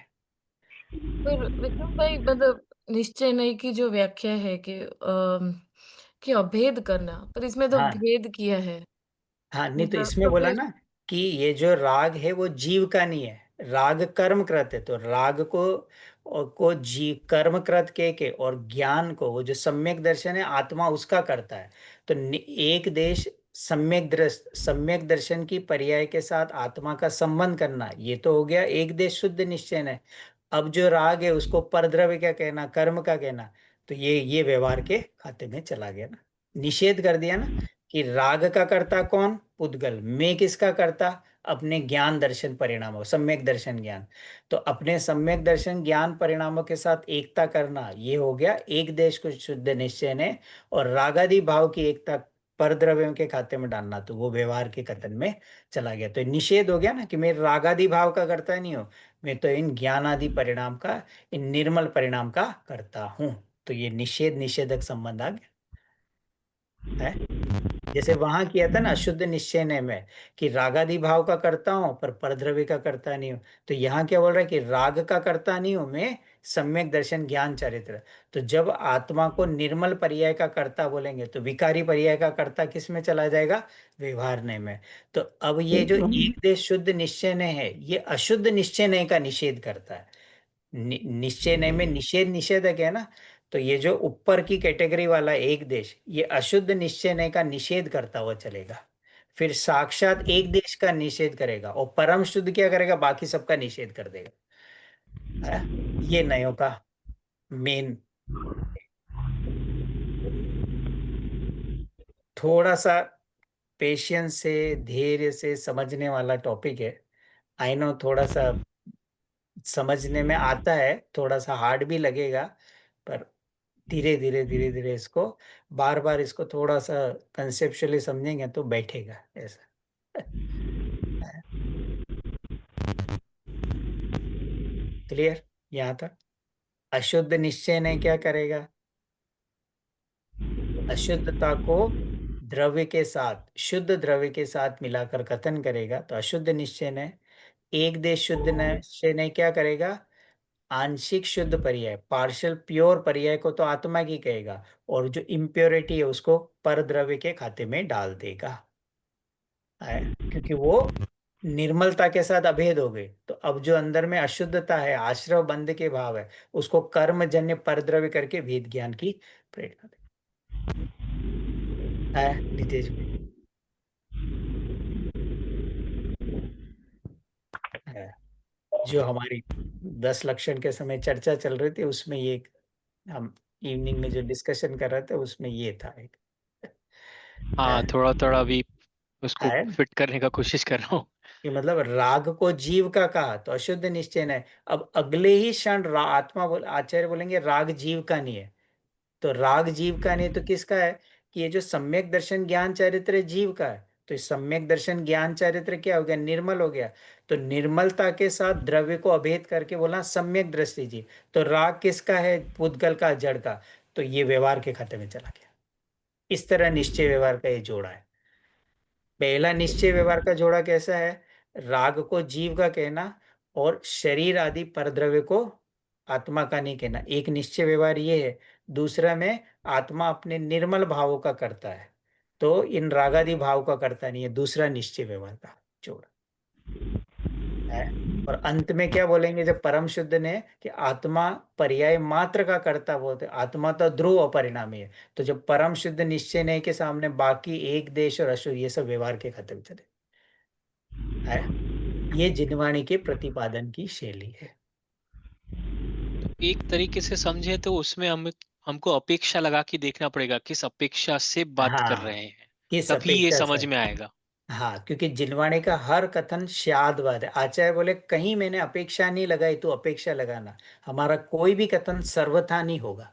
जिनवाणी में चारों अनियोग अनेकांत शादवाद शैली में लिखे हुए हैं। रत्नकरण शावकाचार्य में जाएगा तो बोलेंगे कि देवशास गुरु के लक्ष्य से सम्यक दर्शन होता है। आध्यात्म में आएंगे कि आत्मा के लक्ष्य से सम्यक दर्शन होता है। अब तुझे अगर दोनों में संबंध बिठाना नहीं आया, ये नए का प्रकरण क्लियर नहीं है, तो जय जय नाथ परम गुरु होए, जय जय नाथ परम गुरु होए से मुक्ति मान के अपने अनंत भव उस व्यवहार में ही रह के अज्ञान में चला जाए। ऐसे अनंत भव हमने हमारे किए हैं। यही तो कारण था। करण लब्धि में कौन जीव नहीं जाता? जिसे पुण्य की रुचि रह जाती वो जीव करण लब्धि में नहीं जाता। देशना लब्धि, प्रायोग लब्धि में तो अभव्य भी चला जाता। अभव्य क्यों नहीं जाता है? उसको भी, वो तो पात्रता भी नहीं है। पर अनंत काल से हमने मुनिव्रत धार करके प्रायोग लब्धि पर अगर आगे क्यों नहीं बढ़े? क्योंकि अंदर में शुभ भाव में रुचि रह गई। ये जो 28 मूल गुण की क्रिया में पाल रहा हूँ, इसमें अतिचार न लगे तो उपयोग कहाँ गया? क्रिया पालने में। और अंदर में भ्रम क्या रह गया? I am the doing the best work. जीवन भर एक चीटी नहीं मारता है। हमने अनंत बार ऐसे करके जीवन भर चीटी नहीं मारी। हुआ क्या? यहाँ आके पड़े। किसी और को नहीं देखना, अपने फॉल्ट को देखना है।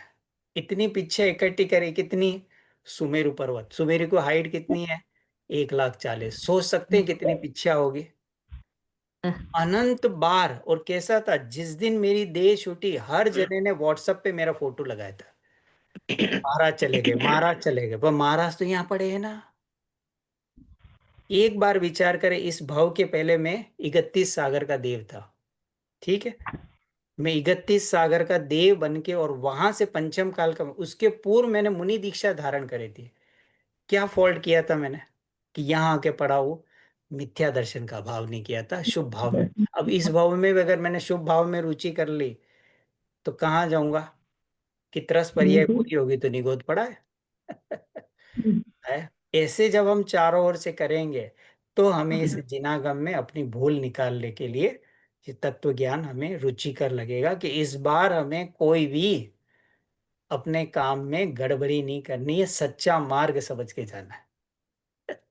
हल्की मैंने गड़बड़ी करी तो भाव मेरे बिगड़ेंगे, जगत का कुछ नहीं जाएगा। है? इसलिए विक्रम जी, हम इन टॉपिक को इतनी गहराई से इतने दिनों दिनों तक, घंटों घंटों तक और बार बार देखते हैं, क्योंकि यही मेरे साथ जाने वाला, बाकी कुछ नहीं जाने वाला है। ऐसा दिन में कम से कम 2-3 बार सोचे कि कभी भी मेरी मृत्यु हो सकती है। भोजन का तो विचार करते, मरने का विचार कोई नहीं करता है। Very true. है? रोज सोचे अरे आधा दिन बच गया है, अरे ये तो लॉटरी लग गई। ऐसे बार बार कि अब मेरा भव न चला जाए तो तुझे जिनवाणी से और प्रीति होने लगे। ये मेरा लैपटॉप है ना, मैंने इस पे लिखा हुआ है स्वर्गीय विक्रम जैन, और नीचे शोकाकुल परिवार। इससे उसको देखने से क्या प्रेरणा मिलती है? जगत से प्रीति नहीं रही। किसी न किसी दिन तो आने वाला है ना, व्हाट्सएप मैं नहीं भेजूंगा तो कोई ना कोई तो भेजेगा ना। यही भेजेंगे ना, स्वर्गीय विक्रम जैन बहुत स्वाध्यायी थे, अमेरिका में थे, पढ़ाते थे, ये करते थे। और सब परिवार वाले नीचे क्या करेंगे, ओम शांति शांति। कुछ जने रो लेंगे, कुछ जने ये कर लेंगे, कोई घर में फोटो लटक जाए, अपना क्या होगा? कोई चिंता करेगा कि ये तिर्यंच पर्याय में है, दो इंद्रिय पर्याय में आलू का जीव है कि किस में जीव है, कहाँ गया कि ये काम तेरा था। है? इस तरह करेगा तो तुझे संसार असार लगेगा, अनित्यता अशरणता लगनी चाहिए, तो संसार में रुचि नहीं आएगी। मरण के सुन के ही हमको अटैक आता है, और जब मृत्यु सामने होगी तो क्या करेगा? That's a real fact of life. हम हाँ, लोग जाते हैं ना उठावनी एंड ऑल दैट, तो हम समझते हैं कि हमारा तो कभी ऐसा होगा ही होगा ही नहीं। नहीं। हाँ। बट वो होता है। अच्छा हाँ। विक्रम जी, मतलब पूर्ण शुद्ध निश्चय ने और हाँ। परम शुद्ध में डिफरेंसेस, वो परम पूर्ण शुद्ध इज शुद्ध। कनेक्टेड टू द्रव्य पर्याय हाँ, और ये है कनेक्टेड टू पर्याय। द्रव्य, और ये पर्याय पूर्ण शुद्ध पर्याय। पर्याय को केवली भगवान, अनंत भगवान, सिद्ध पर, तो इनकी सिद्ध पर्याय अनंत चतुष्टय के धारी भगवान, ऐसे बोलते ना, केवल हम्म। ज्ञान के धारी। तो ये सब साक्षात शुद्ध निश्चय न से, क्यों? क्योंकि उनकी केवल ज्ञान को शुद्ध द्रव्य में ना कर केवली भगवान, अनंत भगवान, सिद्ध भगवान, तो ये शुद्ध पर्याय ना, पूर्ण शुद्ध। तो पूर्ण शुद्ध पर्याय के साथ उनको बोलना है परमात्मा, सकल परमात्मा निगम, ये सब साक्षात शुद्ध निश्चय नहीं। बराबर।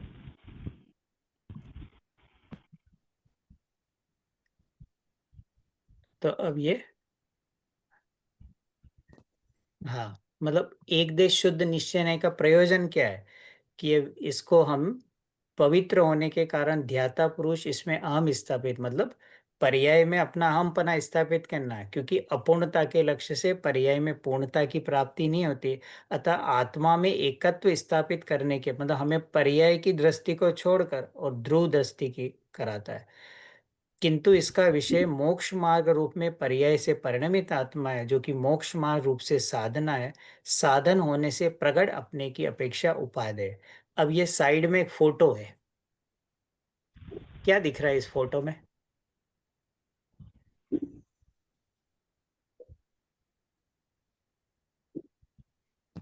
इसमें आप हमको क्या दिख रहा है? एक सामने एक सेठ बैठा हुआ है, ठीक है, अच्छे से राइट। सूट में, और एक उसका नौकर है जो सामान आदि दे रहा है, ठीक है। राइट। और नीचे दो है, एक सम्यक दृष्टि जीव है, एक मिथ्या दृष्टि जीव है, ठीक है। बराबर। अब इन दोनों में क्या चल रहा है? अब यहाँ उस दुकान में मालिक भी बैठा है और नौकर भी बैठा है।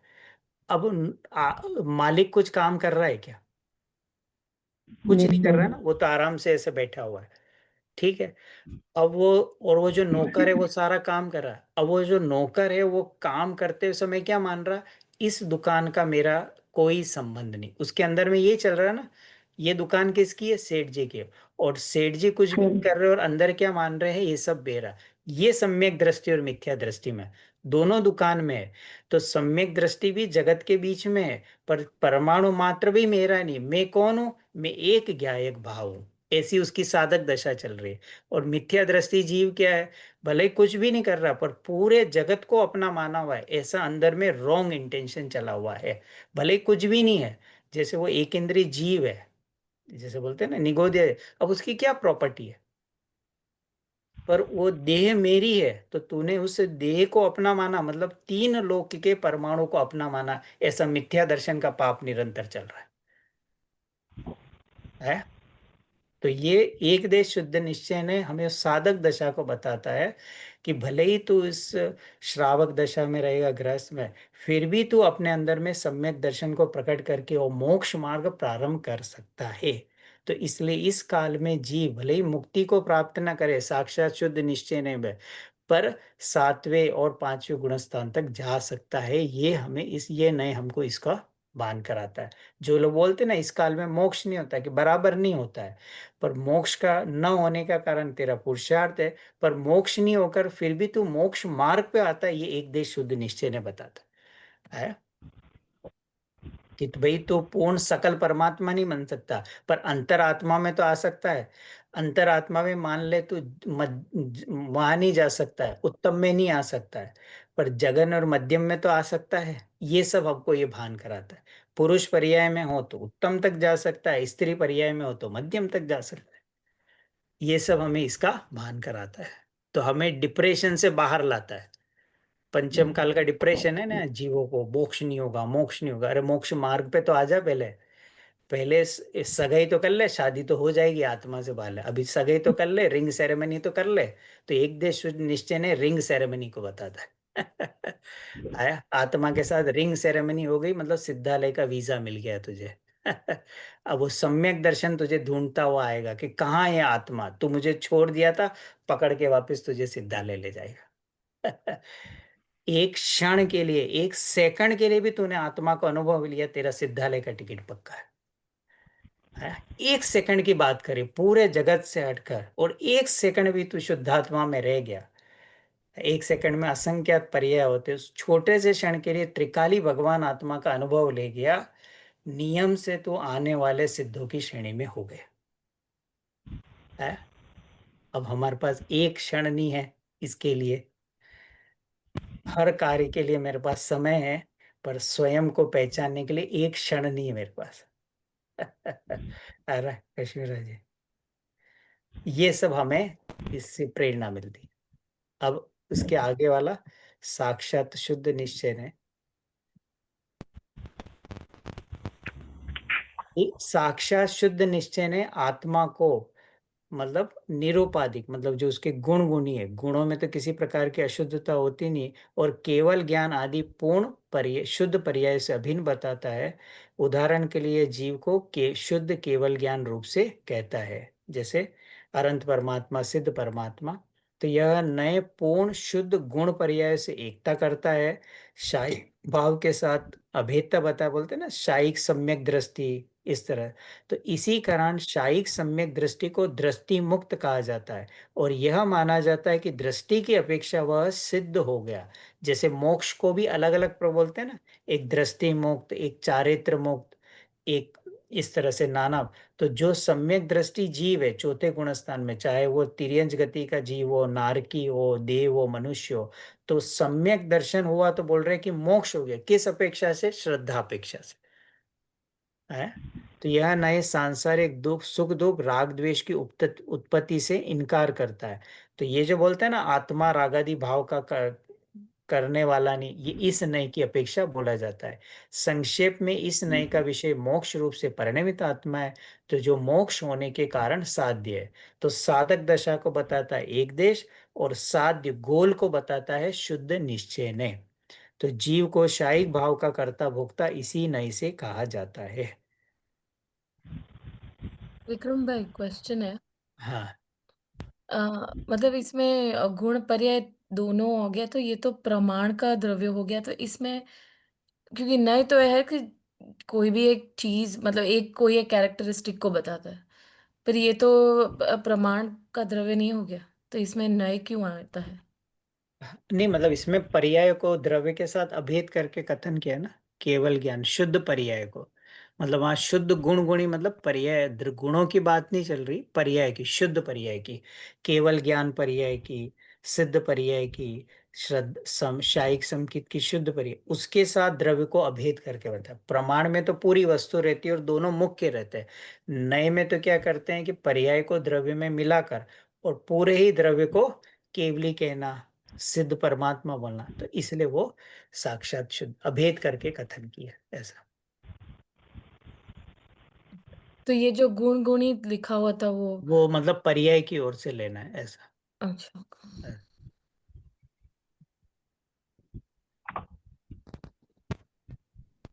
तो अगर ये नए नहीं माना जाएगा तो क्या होगा, शायिक भाव का अभाव हो जाएगा, तो इसके परिणाम स्वरूप मोक्ष और मोक्ष मार्ग का भी अभाव हो जाएगा। इस नए का मुख्य उद्देश्य क्या है, पर्पस क्या है, त्रिकाली शुद्ध आत्मा के स्वरूप का निश्चय करना। तो जो शायिक भाव रूपी प्रकट पर्याय पर आधारित है, मतलब आत्मा का जब अनुभव होगा और आत्मा की जब पूर्णता प्रकट होगी, तो पर्याय में कैसी रहेगी कि ये शायिक भाव प्रकट होंगे। पूर्ण शुद्ध स्थायी पर्याय में एकता स्थापित करना, कि इस ये पूर्णता को बताने वाला है।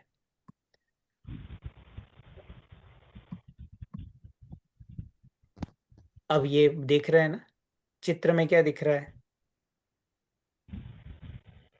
अनंत प्रतिमा दिख पर्यंत। रही है, अनंत प्रतिमा। तो इसको ये बता रहा है कि कैसे, क्या इसमें हे उपादेय, आश्रय करने की दृष्टि से ये नए, क्यों आश्रय करने की दृष्टि से है, क्योंकि पर्याय को द्रव्य में मिला है।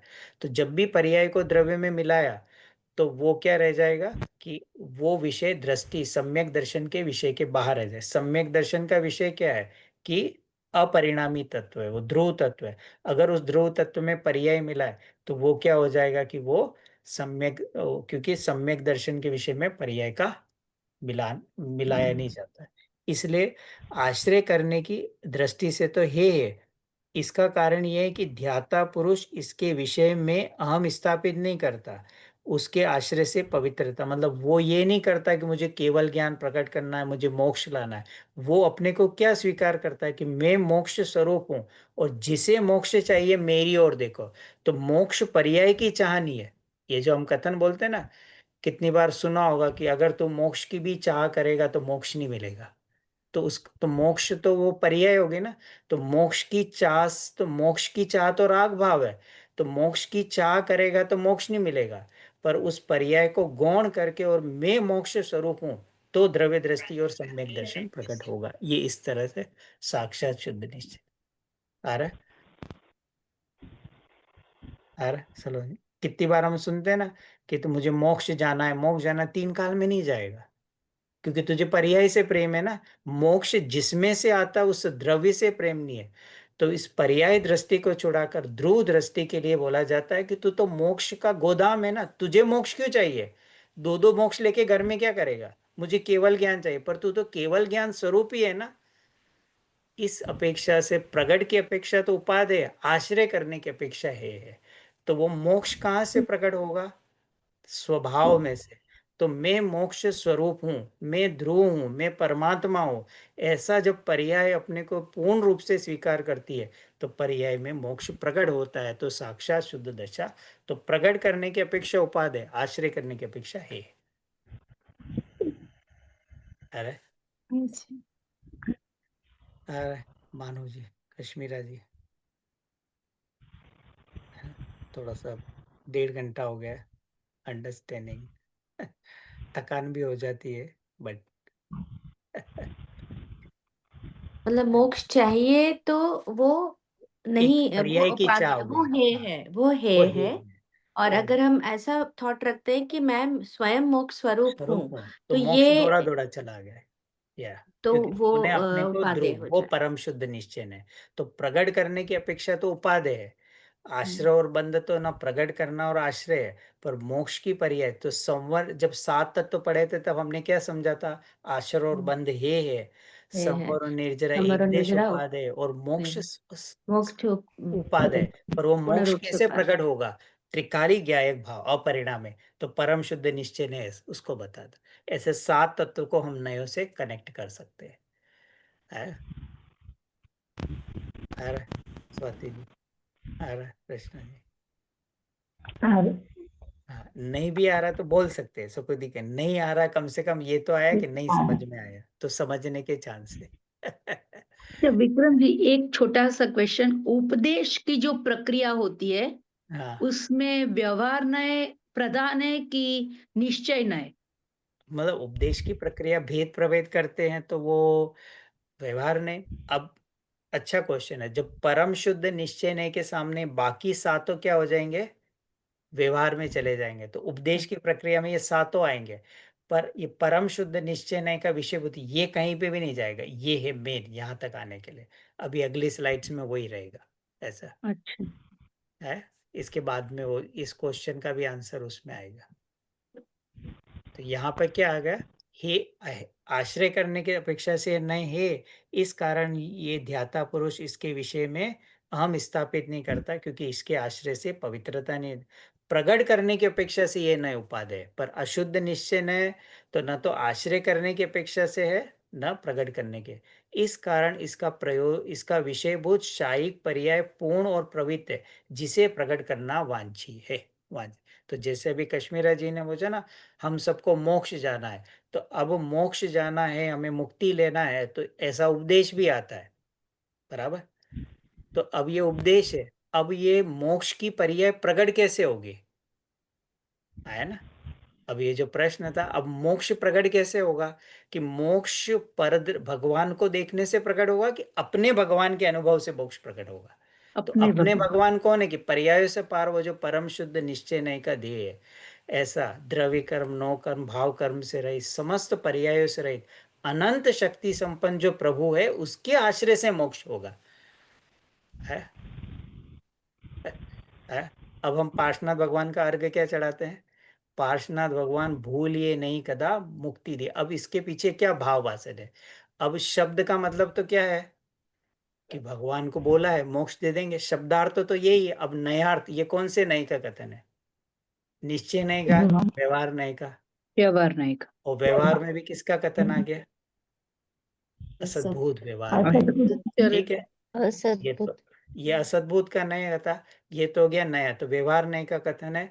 अब मतार्थ, अन्य मतों में इसके संबंध में क्या चलता? अन्य मत में ईश्वर को मुक्ति का कर्ता मानते।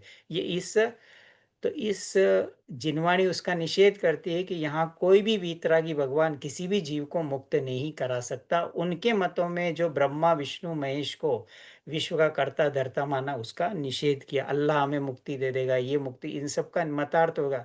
आगम में क्या इसका अर्थ है? आगम में प्रिंसिपल हमारा क्या बोलता है? एक द्रव्य दूसरे द्रव्य का कुछ नहीं भी कर नहीं कर सकता। सकता। तो पार्श्वनाथ भगवान भी जीव द्रव्य, मैं भी जीव द्रव्य। पार्श्वनाथ भगवान का मैं कुछ नहीं कर सकता, ना मैं पार्श्वनाथ भगवान का कुछ नहीं कर सकता, बराबर। आगम अर्थ तो भावार्थ क्या है? कि भगवान के लक्ष्य से मुक्ति नहीं होगी। भगवान ने अपने त्रिकाली द्रव्य का आश्रय लिया तो मुक्ति हुई, मैं भी अपनी भगवान आत्मा और परमात्मा का आश्रय लूंगा तो मुक्ति होगी। ये इस लाइन का भावार्थ। ये अर्घ चढ़ाने के समय इतना भाव आना चाहिए। अरे बस, अब जो तत्व ज्ञान में नहीं आएगा उसे कभी जीवन भर इस अर्घ का अर्थ पता लगेगा? वो क्या करेगा? Daily routine, let's go. एक थाली से दूसरी थाली में चढ़ाते हैं। एक थाली से दूसरी थाली में अर्घ चढ़ाता रहेगा। तो उसका जो शुभ भाव है, अज्ञानी का शुभ भाव उसे परंपरा से अशुभ में ले जाता है, और ज्ञानी का जो शुभ भाव है और जो तत्व ज्ञानी है उसका शुभ भाव उसे शुद्ध में ले जाता है, क्योंकि उसको तत्व का। और टोडरमल जी लिखते हैं, क्या लिखते हैं? जो तत्व ज्ञान समझता है वही मोक्ष का अधिकारी है। राइट? जो ये वस्तु स्वरूप समझ रहा उसको मोक्ष नहीं मिलेगा तो किसको मिलेगा? एलोन मस्क को मिलेगा, ट्रम्प को मिलेगा, इनको मिलेगा मोक्ष? ऐसे किसको मिलेगा मोक्ष? भारत के प्रधानमंत्री किसको मिलेगा वो? कि जो तत्व का निर्णय करता है वही मोक्ष का अधिकारी है। कि अब तुझे महाभाग्य से सत्यवाणी मिली है, अब तू इस सत्यवाणी का आदर करके और हमारे पास जल्दी आ जाना। इस संसार में भटकना मत, क्योंकि कबो न सुख संसार में, सब जग देखियो छान। यहाँ सुख ढूंढने की बिल्कुल भी कोशिश मत करना, क्योंकि यहाँ मिलेगा नहीं। है, ये इसको बता दे। अब आई नो थोड़ा एक दो स्लाइड्स और बची होगी, तो इसी पे ये इसकी भी चर्चा हुई। तो अब ये परम शुद्ध निश्चय है, तो परम शुद्ध निश्चय तक हम आए तो क्या बता रहा है कि ये त्रिकाली शुद्ध परम पारमाणिक सहायक सामान्य भाव को ग्रहण करने वाला। तो 5 भाव में 4 भाव तो क्या चले गए? पर्याय में। और ये जो परम पारमाणिक भाव है वो हमारे परम शुद्ध निश्चय नय का विषयभूत है। तो ये समस्त विकारी अविकारी पर्याय से रहित त्रिकाली स्वभाव को विषय बनाने वाले नय को परम शुद्ध निश्चय नय बोलते हैं। और ये चैतन्य और शुद्ध ज्ञान से युक्त जीव है। इस नय के अनुसार सांसारिक सुख दुख राग द्वेष है ही नहीं, परम शुद्ध निश्चय के विषयभूत आत्मा में है ही नहीं। इसका विषय बंध मोक्ष की पर्याय से रहित शुद्ध आत्मा है। इस प्रकार हम देखते कि नए त्रिकाली द्रव्य को अपना विषय बनाता है। इसका विषय तो पर जीव पुद्गल अजीव आश्रव पर्याय से पृथक गुण भेद से भिन्न, अभी हमने सुना ना, रंग से राग से भिन्न अभेद त्रिकाली आत्म तत्वीय, इन्हें कहीं संक्षेप में पर और पर्यायों से भी भिन्न कहा जाता है। परमार्थ से जीव उत्पन्न नहीं होता, मरता नहीं, बंध और मोक्ष नहीं करता। इस नए से आत्मा क्या है? अकर्ता और अभोक्ता। इसलिए वो जो कथन आता है ना, आत्मा पर्याय मात्र का कर्ता भोक्ता नहीं, बंध और मोक्ष का कर्ता नहीं, पर्यायों से पार तो ध्रुव पर, ये सब उस परम निश्चय नहीं के है। तो जो ज्ञानानंद स्वभाव ही है वो सब इसके आधार से, उसमें मुख्यता इसकी लेकर की हुई है कि तू अपने में रहता है, परद्रव्य का कर्ता और भोक्ता तो छोड़, अपनी भी पर्यायों का कर्ता भोक्ता नहीं है। अब वो क्रमबद्ध पर्याय का सिद्धांत भी यही लाता है कि पर पर्यायों से और अपनी भी पर्याय की कर्ता बुद्धि छोड़कर और मैं अपरिणामी ज्ञायक भाव हूं, ये भी तुझे यहीं पर लेकर आता है।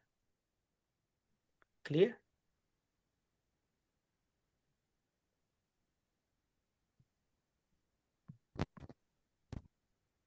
यह नहीं कहता है कि यद्यपि पूर्ण शुद्ध शायिक भाव स्थायी है, मतलब शायिक भाव भी संतति की अपेक्षा अनंत है, पर अनादि, मतलब शायिक भाव क्या है? सादी अनंत काल तक रहेगा। और मैं कैसा हूं? मैं तो अनादि अनंत हूं। तो शायिक बड़ा है कि मैं बड़ा हूं? मैं तो अनादि अनंत हूँ। अतः शायिक भाव रूप पूर्ण शुद्ध पर्याय से भी पृथकता करके अनादि अनंत त्रिकाली ध्रुव में एक स्थापित करना इस नई का। तो वो पर और पर भावों से भिन्न मैं एक अपरिणामी हूँ, ये इस नई का प्रयोजन है। तो इस नई का विषय बंध मोक्ष की पर्याय से रही त्रिकाली ध्रुव होने से वही ध्येय है नहीं। इसका विषय त्रिकाली ध्रुव आश्रय करने की अपेक्षा उपादेय है। तो जो सम्यक दर्शन प्रकट होता है, तो उस सम्यक दर्शन का विषय क्या है? कि पर्यायों से पार हमारा ध्रुव तत्व, ये ध्रुव तत्व के आश्रय से धर्म प्रकट होता है। अब इसको नयाधिराज बोला है। तो आठों नयों में, मतलब आठों नयों में इसको नयाधिराज क्यों बोला है? क्योंकि नए भेद विकल्पों का भी निषेध करके अन्य से भिन्नता बताकर और आत्मा की अखंडता को कारण करता है। और द्रव्य की यही अखंडता दृष्टि का विषय, श्रद्धा का श्रद्धेय, ध्यान का ध्येय है। इसी से आत्मानुभूति होती है, सच्चे सुख की प्राप्ति होती है, मुक्ति की प्राप्ति होती है। अतः यह नए नयाधिराज है। इस प्रकार हम देखते हैं कि निश्चय नय में इन चार में प्रथम तीन पर्याय सहित वाले हैं और चौथा परम शुद्ध निश्चय नय पर्याय रहित वाला है। परम शुद्ध का निश्चय का कार्य अपनी पर्याय में भिन्नता बताना है। शेष तीनों वेद अपनी गुण पर्याय से भिन्नता और पर के भिन्न से भिन्नता बताते हैं।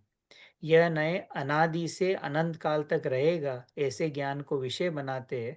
अतः पर्यायवान अशुद्धता को छोड़कर और द्रव्यगत शुद्धता को विषय बनाता है। इस नए के अनुसार आत्मा राग में मिलता ही नहीं है। अल्पज्ञता सर्वज्ञता से रहित जो जीव है वही मैं हूँ। यही जीव ध्यान का ध्येय है। और जब इस नए का विषय आत्मा का ध्येय बनता है तब सभी 3 निश्चय और 4 व्यवहार क्या हो जाते हैं? व्यवहार में हो जाते हैं। तो जिनवाणी में अब यहां तक क्लियर हुआ परम शुद्ध निश्चय ने। सम्यक दर्शन का विषय नए क्यों है? नए तो सम्यक दर्शन का विषय नए नहीं, उस नए का विषय। तो वो जो परम शुद्ध निश्चय ने तो पर्याय है ना, तो पर्याय का अलग। उस पर्याय का जो विषयभूत तत्व क्या है? ध्रुव तत्व, वो सम्यक दर्शन का विषय, नए सम्यक दर्शन का विषय नहीं है। क्योंकि नए तो स्वयं पर्याय है?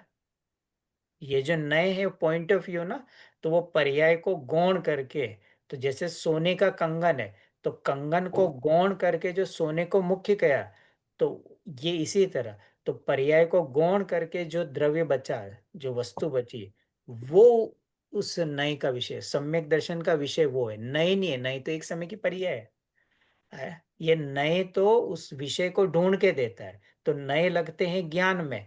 और सम्यक दर्शन क्या है? श्रद्धा गुण की पर्याय है। तो जब ज्ञान जिसको मुख्य करता है, श्रद्धा अंधी होकर उसमें अपनापन करती है कि यह ध्रुव चैतन्य शुद्ध सिद्ध समान पद मेरो, यह था ना, सिद्ध समान मन पेरो, ये इस नए की अपेक्षा से। बद्धा जीव परमात्मा चाहिए, किस अपेक्षा से बोला जाता है? सारे जीव परमात्मा है, किस अपेक्षा से बोल रहा है? इन भवलीन संसारियों में भव से पार सिद्धों में किस नए से अंतर करो, ये सब परम शुद्ध निश्चय नए के कथन है। भवलीन संसारियों में और भव से पार सिद्धों में, इन कुबुद्धि और सुबुद्धि में किस नए से अंतर करो। तो ये सब किसके लिए है? स्वभाव से सारे ही जीव भगवान है। किसी ने मान लिया है तो सिद्ध बन गए, और हमने नहीं माना तो हम यहाँ है। बस स्वभाव से तो सब शेर के शेर है। अब एक शेर बकरी मान रहा है और एक शेर ने शेर को मान लिया, तो शेर को शेर मानना ये सुख और शेर को बकरी मानना ये दुख। तो अपने को अकर्ता ज्ञायक मानना ये धर्मात्मा, और अकर्ता आत्मा को कर्ता मानना ये अज्ञान मिथ्या। अब धर्म के लिए हमें कितनी यात्राएं करनी है, क्या करना है कि बना बनाया भगवान है, केवल एक्सेप्ट करना है। आत्मा में कुछ करना है, यही मरना है। करना धरना जैन दर्शन में कहीं है ही नहीं। राजा सैनिक को कितनी देर लगी धर्मात्मा बनने में? मुनिराज ने बोला ना, let's let's start from Balbodh पाठमाला 1। क्या बताया उसको कि तू पर्यायों से पार, सीधा परम शुद्ध निश्चय नहीं का कथन दिया। अरे राजा सैनिक, तू राजा नहीं है, तू तो भगवान है। और उनका लक्ष्य छूटा और अपने को देखा, अरे मैं ज्ञायक भाव करता है, तो ज्ञानी हो गए। दुख से एकदम संतृप्त थे और एकदम पात्रता थी, उपादान की योग्यता। न उनको नवकार मंत्र आता था, न कभी मंदिर गए, न पूजा आती, न प्रक्षाल आता, न चत्तारी मंगलम आता, न मंगलाष्टक आता, न महाअर्घ आता, कुछ नहीं आता था। क्या आता था कि जन्म मरण का भाव भेद ज्ञान समझ लिया कि राग से भिन्न में ज्ञायक भाव, रंग से राग से भेद में ज्ञायक भाव, ये समझ लिया है। और इसने कितना बोझा लिया है? कितना बोझा लेके जीव चलता है। अभी तो मेरा ये अनुयोग नहीं हुआ है, अभी तो मेरा वो अनुयोग नहीं हुआ है, अभी तो मैंने मूल बद्री के मंदिर नहीं देखे, अभी तो मैंने जहाजपुर का मंदिर नहीं देख रहा है। अरे सब अनंत बार किया है, अनंत बार यहाँ नहीं आया। जहाजपुर यहाँ है, वहां नहीं है। सम्य शिखर यहाँ है, वहां नहीं। कितनी यात्रा, अनंत बार गया ना सम्य शिखर। सम्य शिखर के एक एक कण पे अनंत बार तेने पीछे धारण करी है। अनंत, वो एक एक प्रदेश पे अनंत बार करी है। आया, पर क्या नहीं किया? अंदर का सम्य शिखर में नहीं आया, अंदर के भगवान में नहीं आया, अंदर के महावीर को। ये परम शुद्ध निश्चय ने ये बताता है कि धर्म अंदर में है, बाहर में नहीं है। धर्म स्वभाव अंदर में है, अंदर पर्यायों से पार उस पर्याय को गौण करके अपने भगवान की, अपने समय सार की महिमा नहीं आई। इसलिए तू अनंत काल से परम शुद्ध निश्चय ने हमें ये बताता है। कितने ही तेने ग्रहित अग्रहित के कितने ही भाव किए हो, एक रंच मात्र आत्मा का बिगड़ा नहीं, अभी भी वर्तमान में शुद्ध का शुद्ध है। तो जो आत्मा को शुद्ध देखता है शुद्धता को प्राप्त करता है, और हम उस शुद्ध आत्मा को अशुद्ध मानते हैं, यही मिथ्या दर्शन है। मैं दीन हूं, मैं पामर हूं, मैं वृद्ध हूं, मैं स्त्री हूं, मैं पंच, ये सब पर्याय दृष्टि है। ये सब अशुद्ध निश्चय नय में अटके हुए हैं। अशुद्ध निश्चय नय का विषय छोड़कर और मैं वर्तमान में पूर्ण परमात्मा हूं, ये स्वीकार करते ही धर्म की शुरुआत हो जाएगी। है। विक्रम जी, पात्रता भी तो नहीं होती ना, पात्रता ही नहीं है तो आज हम लोगों पात्रता में मतलब कि वो मुझे संसार से छूटना और मुझे आत्मा पाना, ये सबसे बड़ी पात्रता। मुझे बस संसार के होना, ये है सबसे बड़ी पात्रता। नहीं, कि पर मुझे होने से या सोचने से क्या होगा? अभी इस वक्त वी डोंट हैव दैट, हमारे अंदर वो पात्रता है ही नहीं। हाँ या तो सिर्फ हाँ तो मतलब इसीलिए तो, क्योंकि अभी हमें ये संसार पसंद आ रहा है ना, तो पात्रता मतलब मुझे इन सब बंधुआ मजदूर के जीवन से हटना, ये पात्रता है। और मुझे मुक्त होना है, तो फिर तुझे मुक्ति का मार्ग पर अभी तुझे पांच बाहर के पंचेंद्र विषयों में इतना आनंद आ रहा है, ऐसा ये डांस में, घूमने फिरने में, ये सब में आनंद आ रहा है, तो मोक्ष जाके क्या करेगा? यही इंजॉयमेंट चल रहा है ना। तुझे ये चारों गति के दुख लगे, ये जन्म मरण दुख लगे, तो तेरी पात्रता हो ना। अब तुझे जन्म मरण से दुख लगता ही नहीं, चला जाऊंगा नरक, चला जाऊंगा, क्या फर्क पड़ता है? आया एक हल्का सा घर का सदस्य उल्टा शब्द बोले तो बड़े हम्म, बड़े आंसू भरा के और 2 3 दिन तक बैठा रहता है। नरकों के निगोदों के दुख कैसे भोगेगा तू? हल्की सी अभी इस सर्दी के मौसम में एक दिन हीटर बंद हो जाए, ओ नरकों की सर्दी कैसे सहन करेगा? तो हल्का सा दुख तुझे सहन नहीं हो रहा है, करोड़ों जीवान से करोड़ों वर्षों तक नरकों के दुख का वर्णन नहीं कर सकेगी। निगोद का वर्णन तो केवली भगवान बोल रहे, हम कर ही नहीं सकते। कि तुझे नहीं डर लगता, हमें तो बहुत डर लगा। महावीर भगवान बोले मैं तो बहुत डरता था चारों गति से। आदिनाथ बोले फिर तुम ही सुबह कि तुम्हें डर नहीं लगता है और प्राप्त पर्याय में तन्मय हो। ये है पात्रता, कि तुझे पाप और पुण्य से रुचि हटे, कबू न सुख संसार में, सब जगह बात को भाव वासन में हो, तो तुझे इस आत्मा की बातें और ये जिनवाणी की अंदर से हृदय से महिमा आएगी। और आज तक हृदय से महिमा आई नहीं, इसलिए मैं अनंत काल भटक भटक के हुंडाव सर्पणी काल में आके पड़ा हूं। अरे इसलिए इस मनुष्य देह की हमें महिमा नहीं आ रही है। ये मनुष्य देह का एक एक समय कौस्तुभ मणि दे तो वापस रिटर्न में नहीं आएगा। जो 1 मिनट मैंने वेस्ट कर दिया, कितने अरब डॉलर की संपदा दो कि मुझे 1 मिनट वापस दे दो मेरा। तो मेरा एक एक मिनट, एक एक सेकंड आत्म आराधना में जाना चाहिए, फालतू के किसी काम के लिए मेरा जीवन नहीं है। ये हमारी असली पात्रता है। इस चार गति के, इस पराधीनता के जीवन से छूटे, वरना क्या रहेगा? मॉर्निंग टू फ्राइडे ब्रेकफास्ट बनाओ, कपड़े धो, इसकी सुनो उसकी सुनो, ये खुश करने में ही जीवन चलाओ, कोई खुश नहीं रहता है। ये गला भी काट के रख देंगे ना, कोई खुश नहीं रहेगा, फिर भी बोलेंगे गला ऐसे क्यों काटा, सीधा क्यों नहीं काटा, वहां पे भी फोल्ड निकाल देंगे। ये है मोही जीवों की दशा है। अभी एक इंदौर में कहीं एक जगह है, एक बहन है, मतलब एक दादी माँ, उनकी 90 ईयर्स की डेथ हुई। उनके बेटे ये सोच रहे कि लाश में अपने घर में नहीं, मर गई ना माँ, उसके बाद लाश को अपने घर में बेटे नहीं रखना चाहते। तू अपने बड़े पिता भैया आप ले जाओ, छोटे भैया, अरे ये तो हालत है जगत की। और उस माँ ने अकेले बिना पिता के उनका जीवन भर पाले, उस लाश को रखना नहीं चाहते, हमारा घर गंदा हो जाएगा, तू छोटे भैया तू रख, बड़े भैया तू रख, बड़े भैया ये रख। ये है जगत की दशा। देख सकते हैं ऐसा तेरे साथ भी होगा। ये मत सोच कि मैं कोई दूध का धुला हूं तो मेरे ऐसे नहीं होंगे। जब पाप का उदय आएगा, तेरा सगा बेटा तुझे घर से बाहर निकालते हुए देर नहीं लगेगा। ये सब पात्रता है। ऐसा जब हम विचार करते हैं, तब हमें जिनवाणी की अहो और इन सिद्धांतों की महिमा आती है।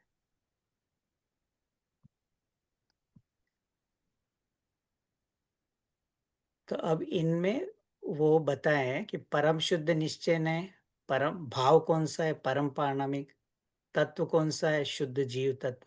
और ये 14 ही गुणस्थान और गुणस्थानातीत सब जीव में पाया जाता है, क्योंकि ये पर्याय से पार है ना। अब साक्षात शुद्ध निश्चय नय में कौन सा भाव है? शायिक भाव, मोक्ष तत्व, और चौथे से सिद्ध दशा तक रहने वाला। एक देश में सयोपशम और उपशम भाव, संवर्ण निर्जरा, चौथे से 12वें तक होने वाली आंशिक शुद्ध पर्याय। और अशुद्ध में अब हमने देखा ना, एक देश और अशुद्ध में शायोपशम एक देखा, तो एक में शुद्ध वाला लेना, एक में अशुद्ध वाला।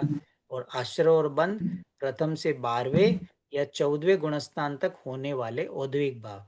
तो अनंत भगवान में कौन सा औद्योगिक भाव है? असिद्धत्व नाम का औद्योगिक भाव। बराबर। हाँ, तो अब ये जो है, ये अंतिम जो चार्ट है, अब इसमें हमें क्या दिख रहा है? एक तरफ व्यवहार है, उनके चारों नंबर है। उपचरित को 1 दिया, अनुपचरित को दूसरा दिया, सद्भुत उपचरित को तीसरा और चौथा। अब 1 2 3 4 ये कहाँ पे ले जा रहे हैं? D5 परम शुद्ध की ओर। तो मतलब इन चारों व्यवहार का निषेध करेंगे तो हम कहाँ आएंगे? परम शुद्ध निश्चय में। और इधर निश्चय में A और B और C, इन तीनों से हमें अंत में कहाँ पे रहना है? परम शुद्ध निश्चय नहीं के विषय भूत। तो अब परम शुद्ध निश्चय नए की अपेक्षा से पूर्व के सभी कौन से? 1 से 4 और A और C कैसे चले जाएंगे? सब व्यवहार नए में। ठीक है, तो क्या रहेगा? ये अशुद्ध निश्चय नए एक देश शुद्ध निश्चय नए से कहाँ आएंगे? तो एक देश अशुद्ध का निषेध करेगा, शुद्ध एक देश का, और परम बाकी सब का निषेध करके और आत्मानुभूति तक लाएगा। तो अंत में क्या रहेगी कि पहले विकल्पात्मक दशा में हमें क्या रहेगा? वस्तु के स्वरूप का चिंतन होगा, और जब यह आत्मा का स्वरूप निर्णय होगा, तब निर्विकल्प स्वानुभूति में इस नए का फल प्रकट होगा। यार, ये जो लिखा है ना अनुभूति, मतलब तो ये अनुभूति का प्रोसेस ही वही लब्धियों में जो देशना प्रायोग और करण लब्धि को प्रार करते हुए जीव कहाँ पहुंचेगा? आत्मानुभूति और धर्म को प्रकट करेगा। है? तो वो जो है, तो ये नए नए क्या है? एक नौका की तरह है। तो नयों का जब हम विचार करते हैं तो विकल्प चलते, पर विकल्प में आत्मा नहीं है। जब इन विकल्पों में स्वरूप का निर्णय पक्का हो जाएगा, मैं कौन हूं, तो विकल्प का अभाव होकर और मैं ये ध्रुव परिणामी ऐसी निर्विकल्प शुद्धोपयोग दशा का धर्म होगा, वहां इस नए का फल है। क्योंकि ये नए क्या है? आत्मा को खोजने की प्रक्रिया है, वस्तु को खोजने। तो अब मुझे पता लग गया ना कि धर्म किसके आश्रय से होगा? कि धर्म पर्याय से पार ध्रुव के आश्रय से होगा, भगवान के आश्रय से नहीं होगा, गुरु के आश्रय से नहीं होगा, शास्त्र के आश्रय नहीं, परिवार के आश्रय से तो होगा ही नहीं। आया? किसके आश्रय से होगा? अपनी आत्मा का जब तक अनुभव नहीं होगा, धर्म का ध शुरू नहीं होता है। यही बताने के लिए उसे जिनालय बना रहा है। जिनालय शिक्षालय है, भिक्षालय नहीं है। वहाँ एजुकेशन दी जाती है। किसकी एजुकेशन दी जाती है? सिद्ध भगवान की डिग्री जाती, फ्री में दी जाती है।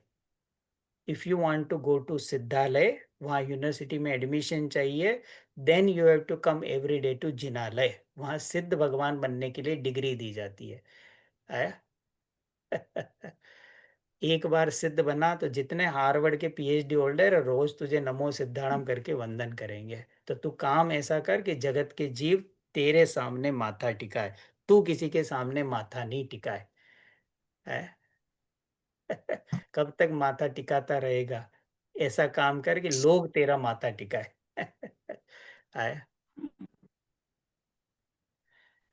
विक्रम भाई, क्विक क्वेश्चन है। हाँ, आपकी स्लाइड में था जो चौथे गुणस्थान से लेके सिद्ध पर्याय तक हाँ, अ, साक्षात शुद्ध नय का विषय है। तो हाँ, तो उसमें चौथे जो, में शायिक संकित है, सम्यक दृष्टि, उसकी बात चल रही। पर वो एक देश में क्यों नहीं आता? मतलब एक देश वो में तो है। श्रद्धा की बात चल रही है, श्रद्धा की अपेक्षा तो वो आ, दृष्टि, उसकी बात चल रही है, चारित्र की बात नहीं ले। चारित्र की बात एक देश में जाएगी वैसा। ओके। सयोपशम चारित्र भाव है, वो तो एक देश में है। पर चूंकि वो शायिक समकीति है, अब कभी भी दर्शन उस अपेक्षा से, इसलिए वो चौथे गुणस्थान। तो चौथे में शायिक समकीति, पंचमे में शायिक समकीति, इसका अपेक्षा, इसलिए। बराबर। हाँ, अब यहाँ पे हुआ, ये हुआ, इसके बाद सारा काम पर्याय को करना है, पर्याय में पर्याय के लिए ही करना है, अपने में द्रव्य को देखना है। तो फिर परम शुद्ध निश्चय त्रिकाली द्रव्य का मोक्ष मार्ग, और मोक्ष में क्या योगदान है? भाई सारा काम पर्याय में होना है, तो फिर द्रव्य क्या कर रहा है? क्वेश्चन समझ में आया? कभी दुख पर्याय में है, संसार पर्याय में, मोक्ष भी पर्याय में, तो फिर द्रव्य का क्या रोल है? कि सारा काम पर्याय में है, परंतु होगा कैसे? द्रव्य के सन्मुख होकर अहम करने से होगा। तो पर्याय द्रव्य का लक्ष्य किए बिना अपने में द्रव्य को कैसे देखेंगे? अतः निष्क्रिय द्रव्य का त्रिकाल विद्यमान रहना, यही उसका योगदान है। महान लोगों की उपस्थिति में सब काम हो जाते। यदि द्रव्य की सत्ता ही नहीं हो तो पर्याय अहम किस में करेगी? अपने को द्रव्य रूप कैसे दिखेगी? अतः मोक्ष मार्ग में द्रव्य और पर्याय का दोनों अपने अपने के अनुसार है।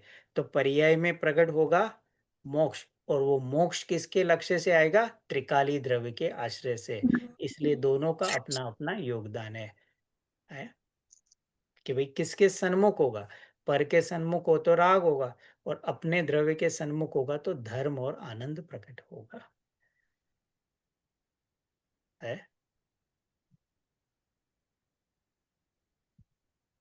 हाँ, ये भी हमने समझा था।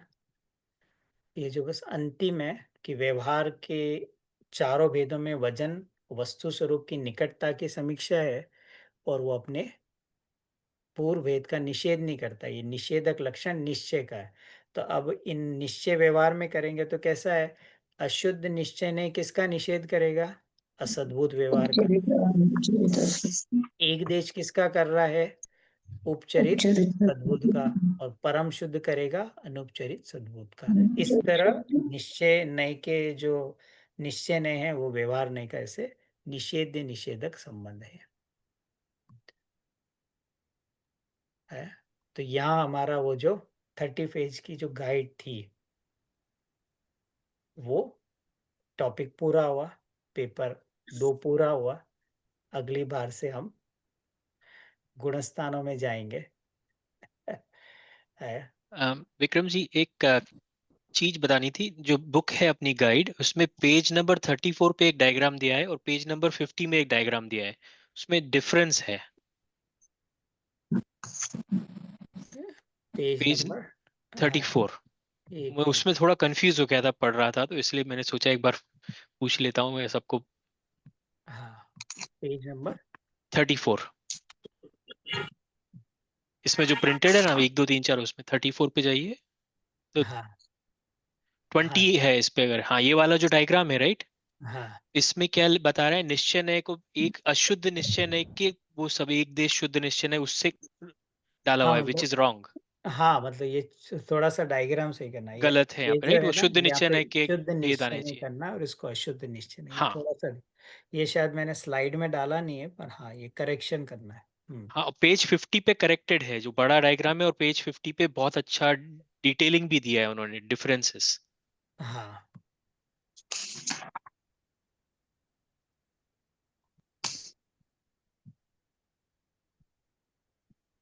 यहाँ पे वो डिफरेंस भी दिए हैं हाँ, यहाँ ये पे। वाला 50 इसमें हाँ करेक्ट है डायग्राम, और इसमें सारे डिफरेंसेस भी बहुत अच्छी तरह से दिए हुए हैं। हाँ मतलब ये जो सब पॉइंट्स है उन्होंने यहाँ हाँ, समराइज किया हुआ है। समराइज किए हुए। क्वेश्चन आंसर भी है इसमें। तो ये हाँ, शुद्ध निश्चय नहीं के 3 भेद है। एक देश साक्षात और परम है। अशुद्ध का कोई भेद नहीं। तो आपकी स्लाइड देख रहा था मैं, और ये देख रहा था, तो इसलिए कंफ्यूजन हो गया था। हाँ वो इसमें मैंने वो डाला नहीं था अशुद्ध और उसका। है? हाँ तो अब तक में नो समय तो हो गया है।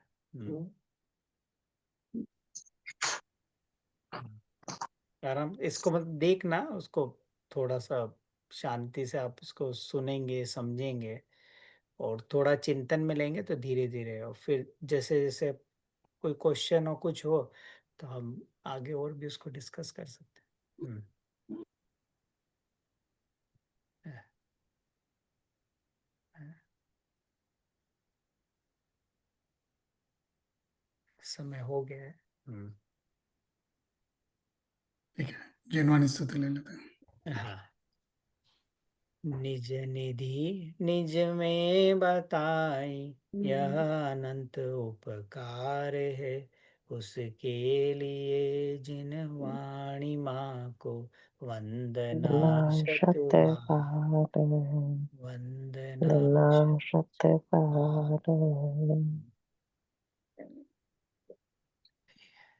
हाँ जिनेंद्र